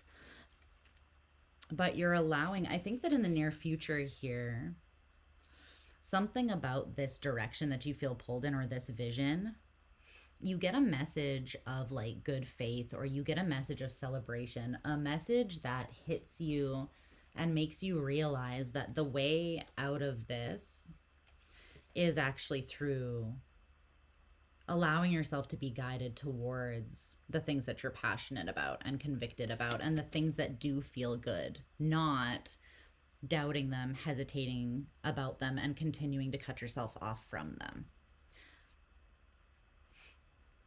This healing is going to happen through like essentially phasing out the bad memories by allowing new ones to take its place. But then you have to go have the experiences of the new to come in, right? I hope that makes sense. Okay. So above. So what is on your conscious mind here? Okay, you have Jupiter return benefits with the Knight of Cups in reverse, introspection. Okay.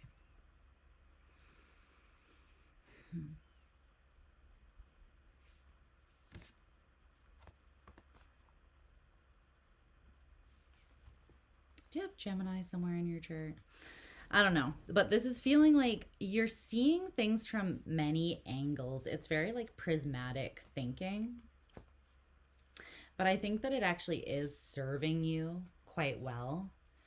It doesn't always, coming from a Gemini moon, it doesn't always serve us the best when we're not like balanced and grounded.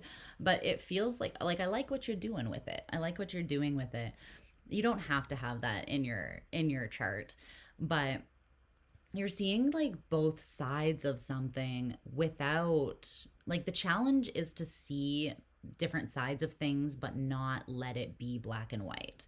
So it's not like yes or no, black and white, left or right, right? It's, you can see and acknowledge two sides of the same coin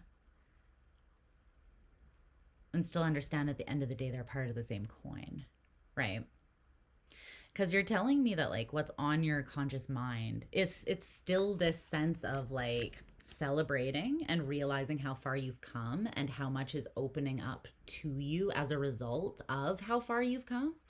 Like you're like, wow, I have grown, I have expanded, I have come home to myself, and because of that the world is expanding with me, and I can see that because these opportunities are coming towards me. There are benefits, and you can see that, and you're aware that it's because of, you know, the work that you have done and what you've, how far you've come. But then you're also like, but there's something that I missed, or there's something that still needs work, or I could have done more in this area. Like I missed a spot, introspection in reverse. And it's the Knight of Cups. So it's like, again, with this, it's a bit of an emotional apathy or just emotional disconnect, or an emotional confusion, or there's a discomfort coming back fully like online with your emotions or your heart, your ability to be intimate and vulnerable with a partner or with friends or family. I don't know. There's something about that you're very proud of yourself in the ways that you grew in one way, or maybe in many ways, but you are showing me that there's something about being open and taking courageous action that requires you to have an open heart, or to speak your heart, or to allow yourself to truly be emotionally engaged and invested with something. There's something about that is what is making you uncomfortable. That's like kind of the source of it.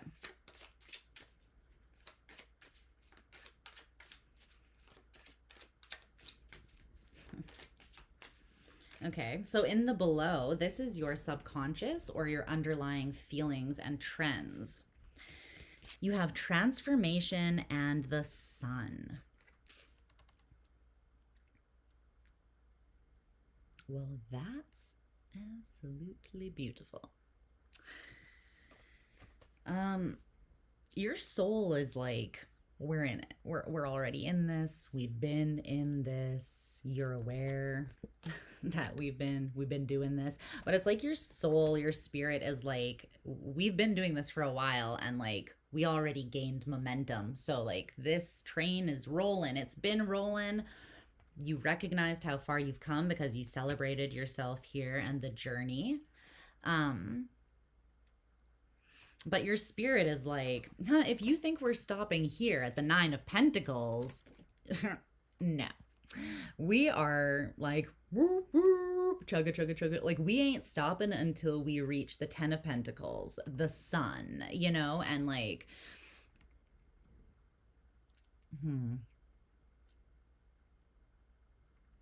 your spirit is like, we're not stopping until we reach the sun. We're just not. Until all are free, none are free. Until all of us feels like we are successfully in the light here and able to experience this and appreciate and register the beauty and the joy that surrounds us, it's like your soul before this lifetime signed up and said, I'm not settling for anything less than that. And your soul is holding you accountable now. But your human fears are surfacing, and that is normal. That's normal. Okay. But yeah, your spirit is like, your spirit without your mind getting in the way completely recognizes that whatever is calling you towards it is the sun. It's the sun. It's a gift. It's a great thing. It's a beautiful thing that is, again, just reflecting back externally, like the work that you've done to come home to yourself and love yourself and know yourself internally. And so this is a reflection of that, not a challenge of that. Not something that's coming to take away from that or fuck with that, but something that is literally coming in as a result and a manifestation of you doing that work and being in that energy. Yeah, it is meant to be a celebration. Okay. So let's carry on here. So your advice. Oh my gosh, I need to stretch my legs. It's going to require me to move some of these cards so that I can, which is fine because I feel kind of overstimulated looking at all these anyways. There's a lot of cards on the table, guys. Let's see. Let's get rid of all the ones we've already looked at. Wilden, I'm just getting rid of everything. Okay. Okay, there we go. Yeah. Okay, so that's better. Your advice. Let's do that's so much better. Okay.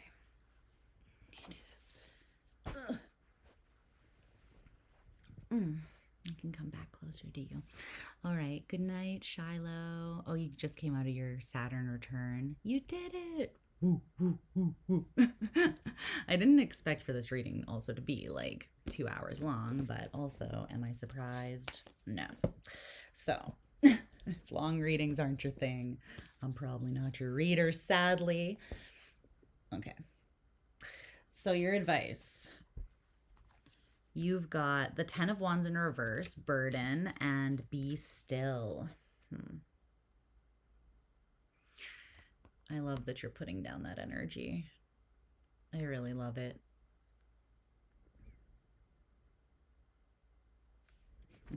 You're alive and things are changing.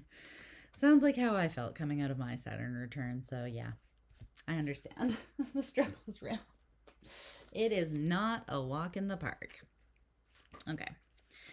I'm going to read this from the book because this is your advice.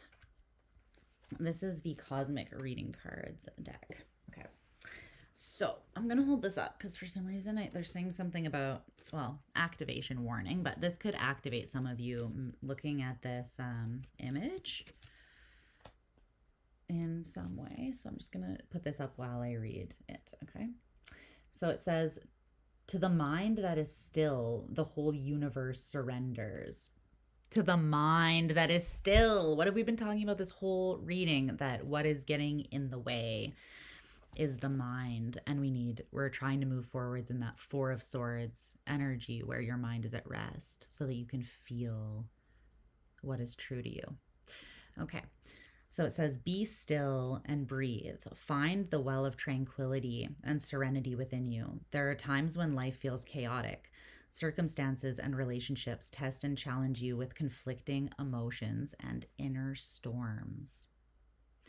Sometimes your emotions are felt deeply, and you may have moments of outbursts that express pain or inner rage. Feel the emotions and try to understand what has come forth from you. See the origins from which this reaction was born. There will always be triggers, dear one, and storms will pass.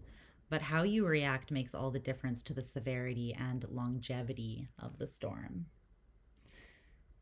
Who you are is best seen when you are challenged, pressured, and put to the test. Will you react with rage, spite, and bitterness, or with peace, love, and compassion? If you react with anger and spite, do not be disheartened. Simply see that this is where you are at this time.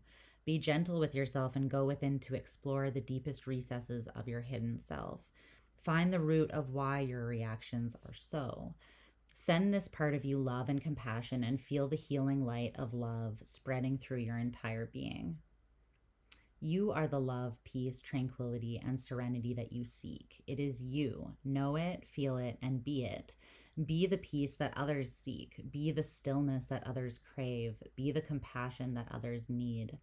In this stillness, there is clarity and peace. Go forth and be that gentle voice that calms the storm. So then the prayer says, Great Spirit, lead me to still waters within myself so that I may find peace. And the associated chakras are the sacral, so it's like just below your belly button, and the solar plexus at your core. If you want to work with those chakras as well, the colors are orange and yellow. And so you can work with stones that are those colors, or you can eat foods that are those colors.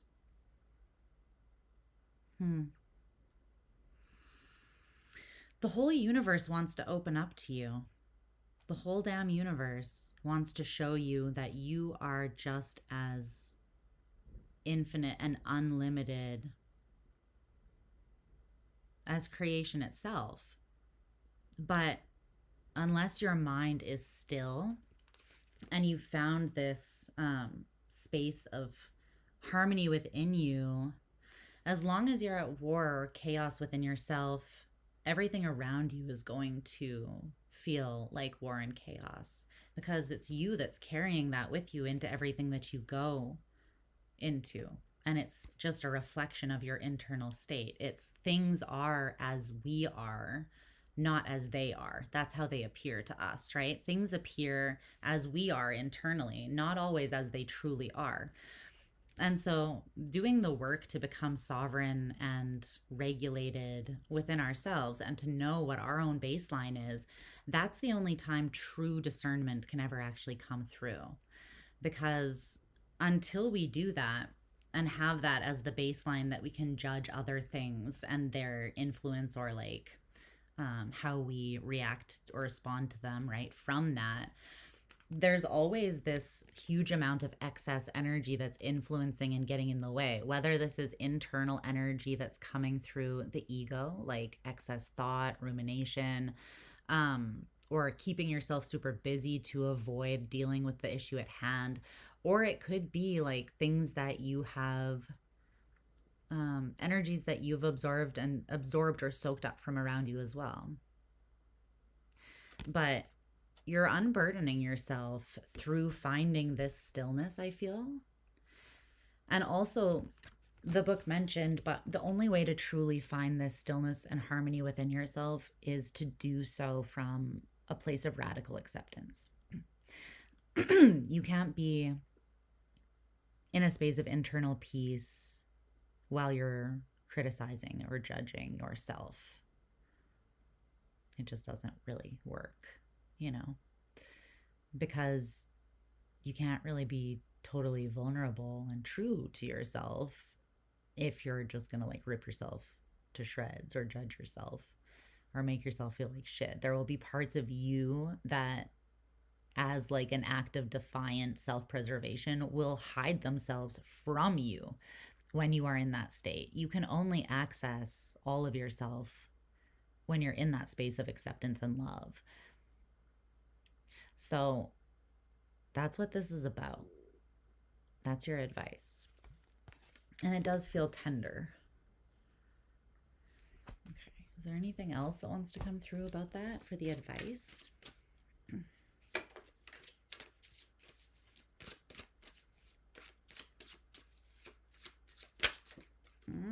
There's too many.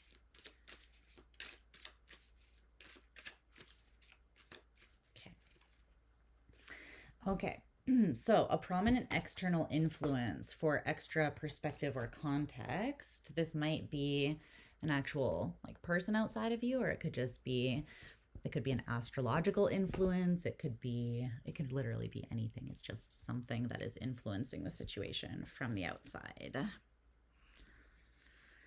Okay. You have this limitation card. Self-discipline, practice, self-respect, introspection, ritual, cultivate patience, build up energy and maturity. And then the star came out, and it came out sideways. I'm not really, let me just see. Literally hit the laptop and stayed sideways. It wants to be sideways. Okay. Sometimes I toss it, and however it lands is like how it was meant to be, but it literally hit the laptop and landed the way it initially did. So that's obviously how it wants to be. It's interesting though, because it's like this. So to me, I see that as like turning, if we're going clockwise, right? It's you're moving into the star in the upright, but you're not quite there yet. There's like a quarter of that process from unhealed to like a more understanding place that is still, or you're in the in-between there and you feel limited by it. It's requiring,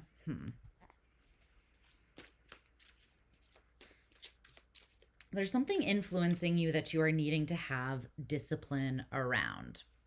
It's requiring you to know that you respect yourself and to like keep yourself in alignment with your integrity, your morals, your maturity level, right?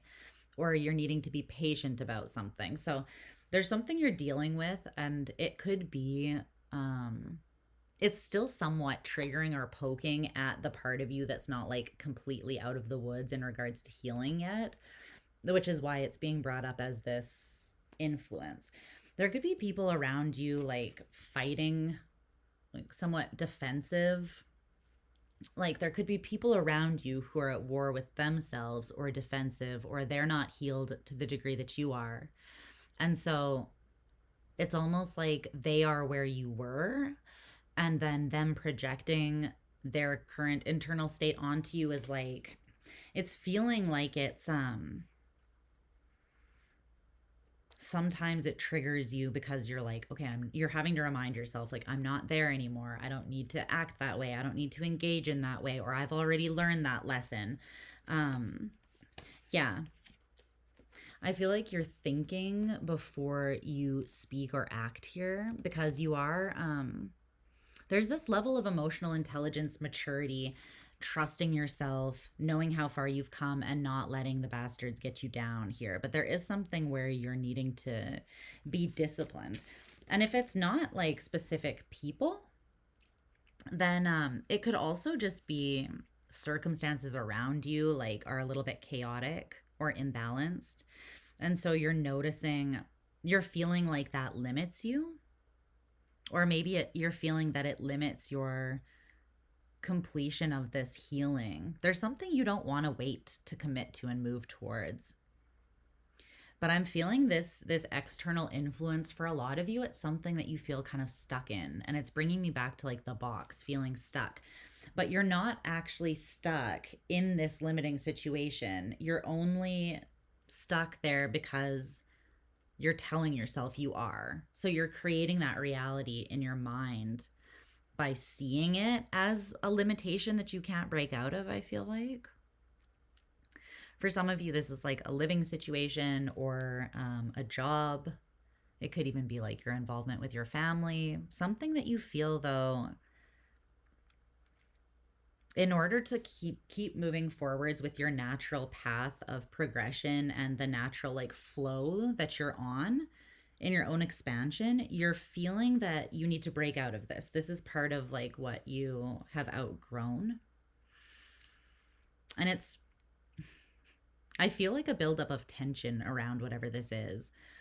It's like you keep having to go inside and be like, "Woosa," or like, meditate or have moments where you like refuel yourself and reground into your own patience. But it is, something is kind of trying you here.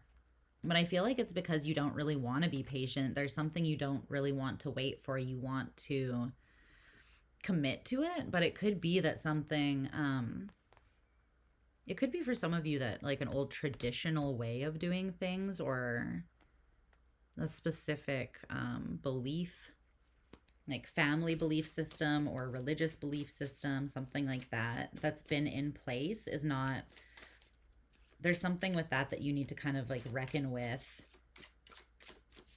Is it supporting you? Is it limiting you? How does it fit in, or does it have a space with you as you move forwards?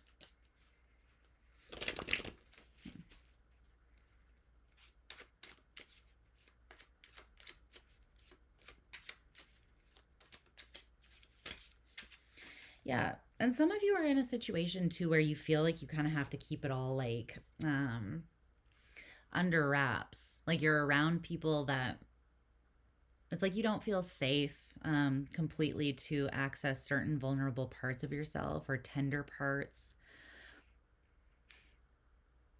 You feel like you have to kind of like always show up a specific way that's expected of you as someone who's like got it all together, or I don't know, there's something here about that for some of you. But you're recognizing.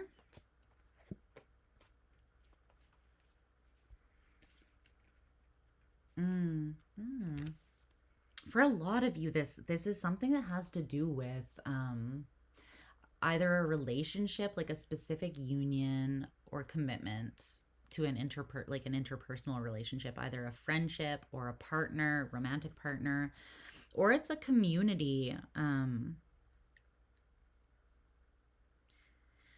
But your greatest hope or fear is perspective in reverse, which is the Hanged Man in this deck. And then there's this soul family card, which says, call in your tribe. You don't have to do it alone. Your greatest hope is that you are aligned or aligning with something that, again, you are safe to be unfiltered around. You're safe to embody and express the whole spectrum of you within. You don't need to do it alone. You can trust the support and the good feeling that comes along with this connection or this group, because it's connecting to you on a soul level, on a heart level. This is something, I think that you have this hope, and this hope stems from this very pure like feeling it feels that you have inside, that you are seen, that you are understood, or that you could really find your belonging somewhere where you haven't felt supported or like you found that belonging previously. Your greatest fear is that you're not seeing it clearly, that you don't have the correct perspective on the situation. And I think that's why you're back and forth about whatever it is. Whether or not something aligns with the truth of your essence. When you're not just being who you think you need to be, when you're not showing up severed off into different fragments of yourself because circumstances require you to prioritize, but you're just being all of you. It's like whatever this is that you feel pulled towards has an element where that is available to you, and a part of you on a soul level, a heart and soul level, recognizes that. But it's almost like the reason it's so scary is because there's this sense of that being like everything that you've wanted that you haven't experienced before. This new opportunity or whatever it is that you're feeling called towards, it has an element of that to it, but for the same reason it also feels scary then. What is the perspective in reverse, though? That you're afraid of.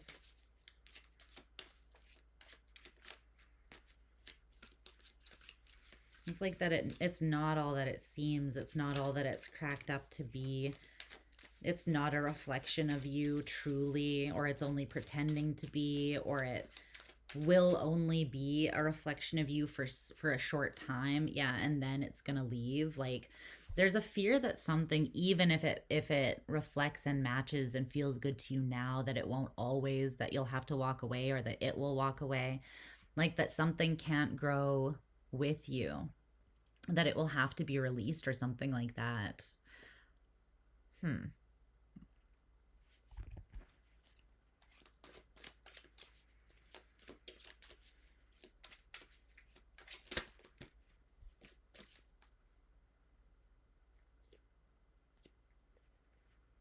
Something you had to walk away from in the past that wasn't everything that it was cracked up to be.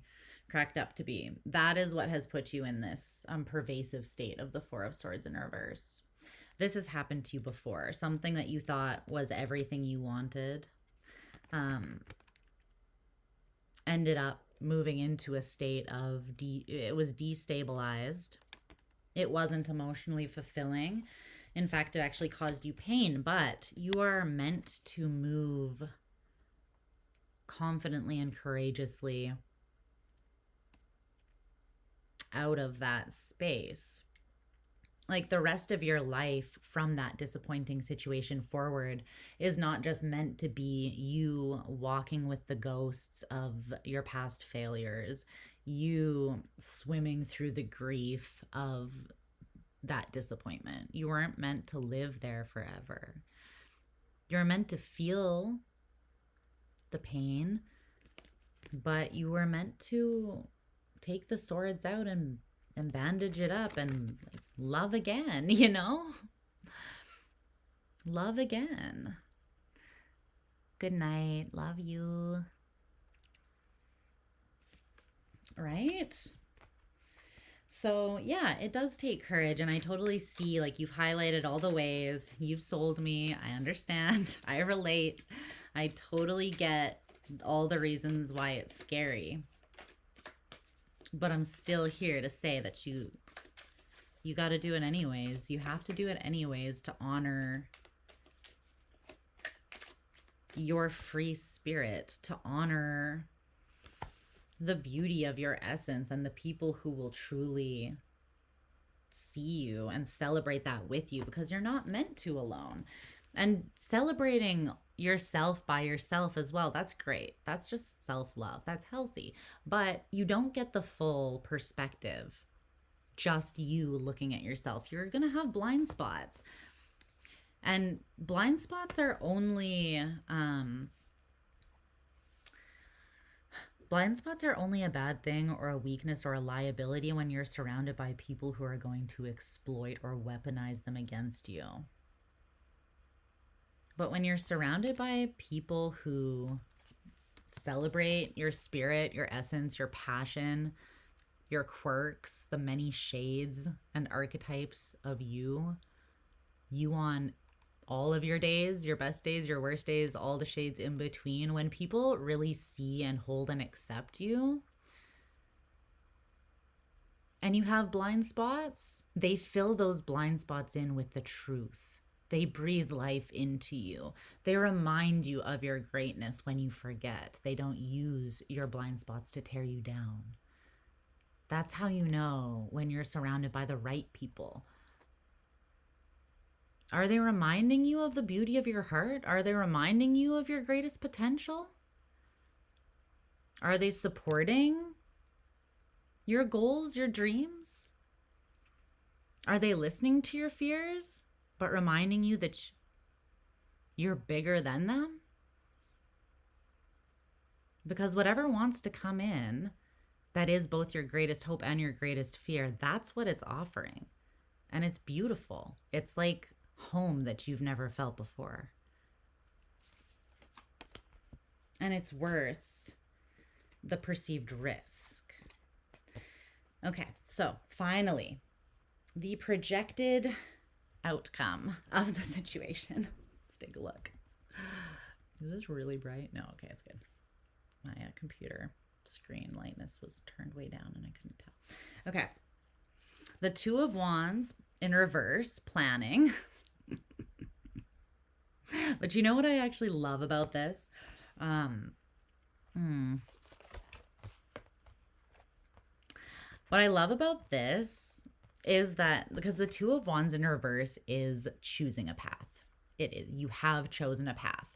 But with this card being called planning, it's like You choose the path, but the way that you choose it, the way you make that decision is not through thinking, strategizing, planning, ruminating. You make the choice, but you make it from your soul. You make the choice, but you're guided by your heart. And I love that. Hell yeah, baby. Okay, so the oracle cards that came out. So from this deck, you have to choose 3 cards. You have to choose a sign, a house, and a sign, a house, and a planet, and then you put them together.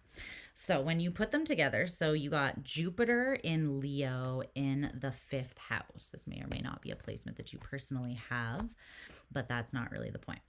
So it says, learn or teach leadership with the trust of a child.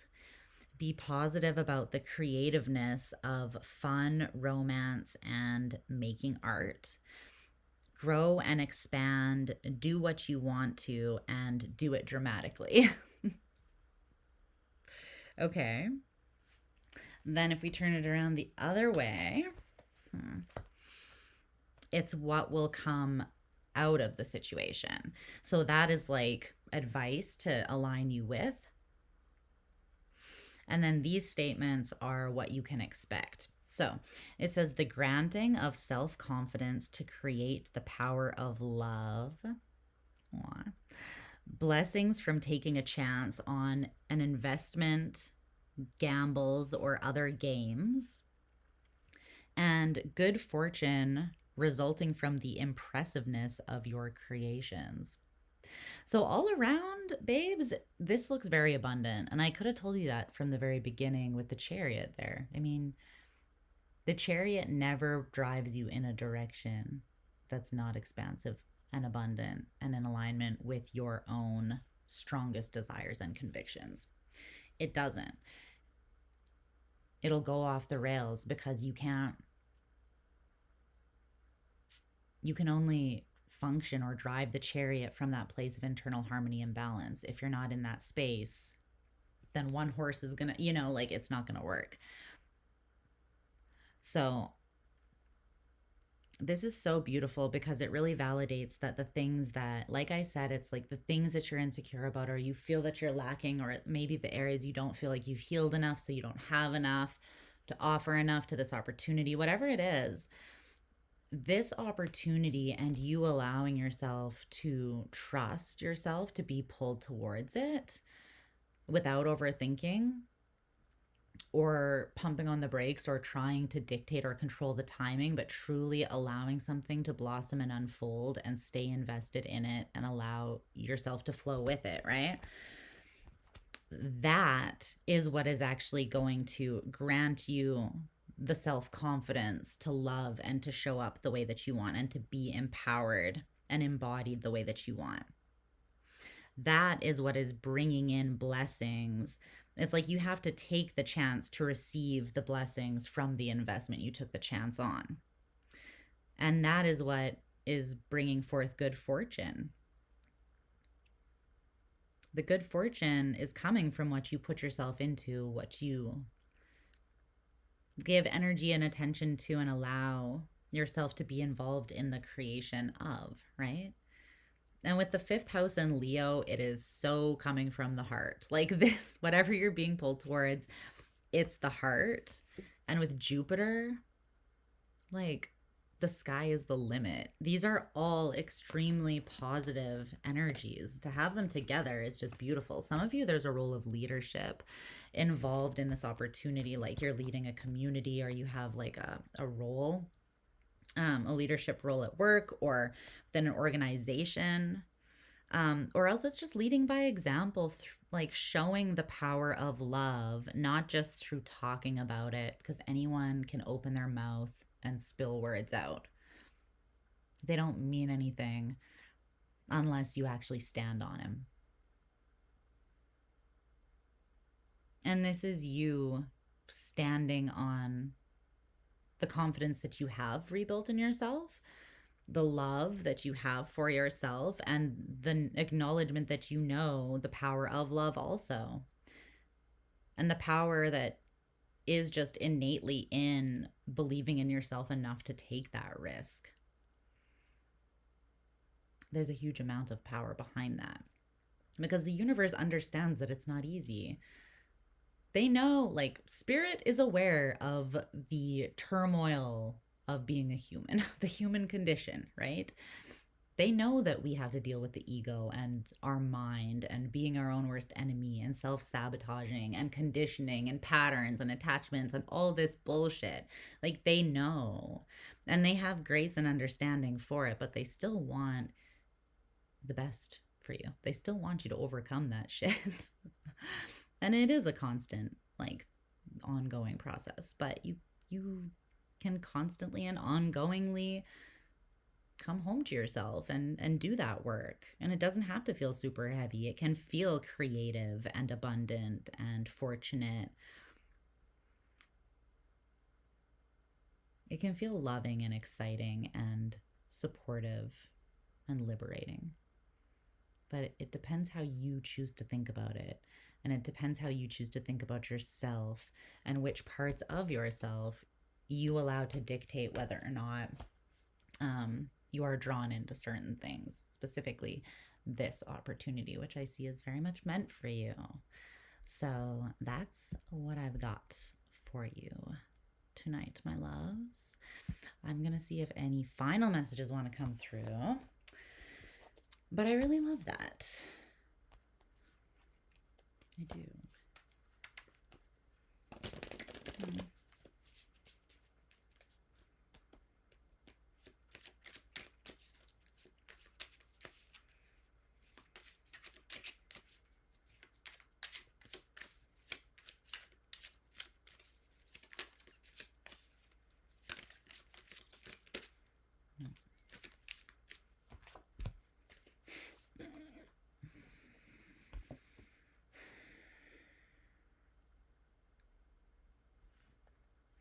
You, my love, are being awoken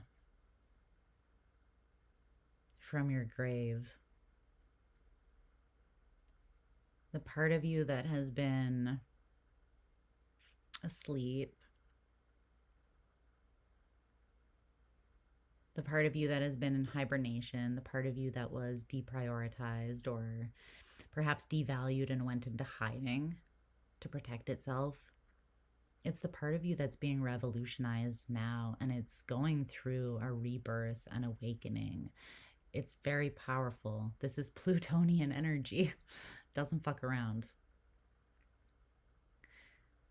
This is the kind of change that is like a death and rebirth within one life, because the change happens on such a profound level.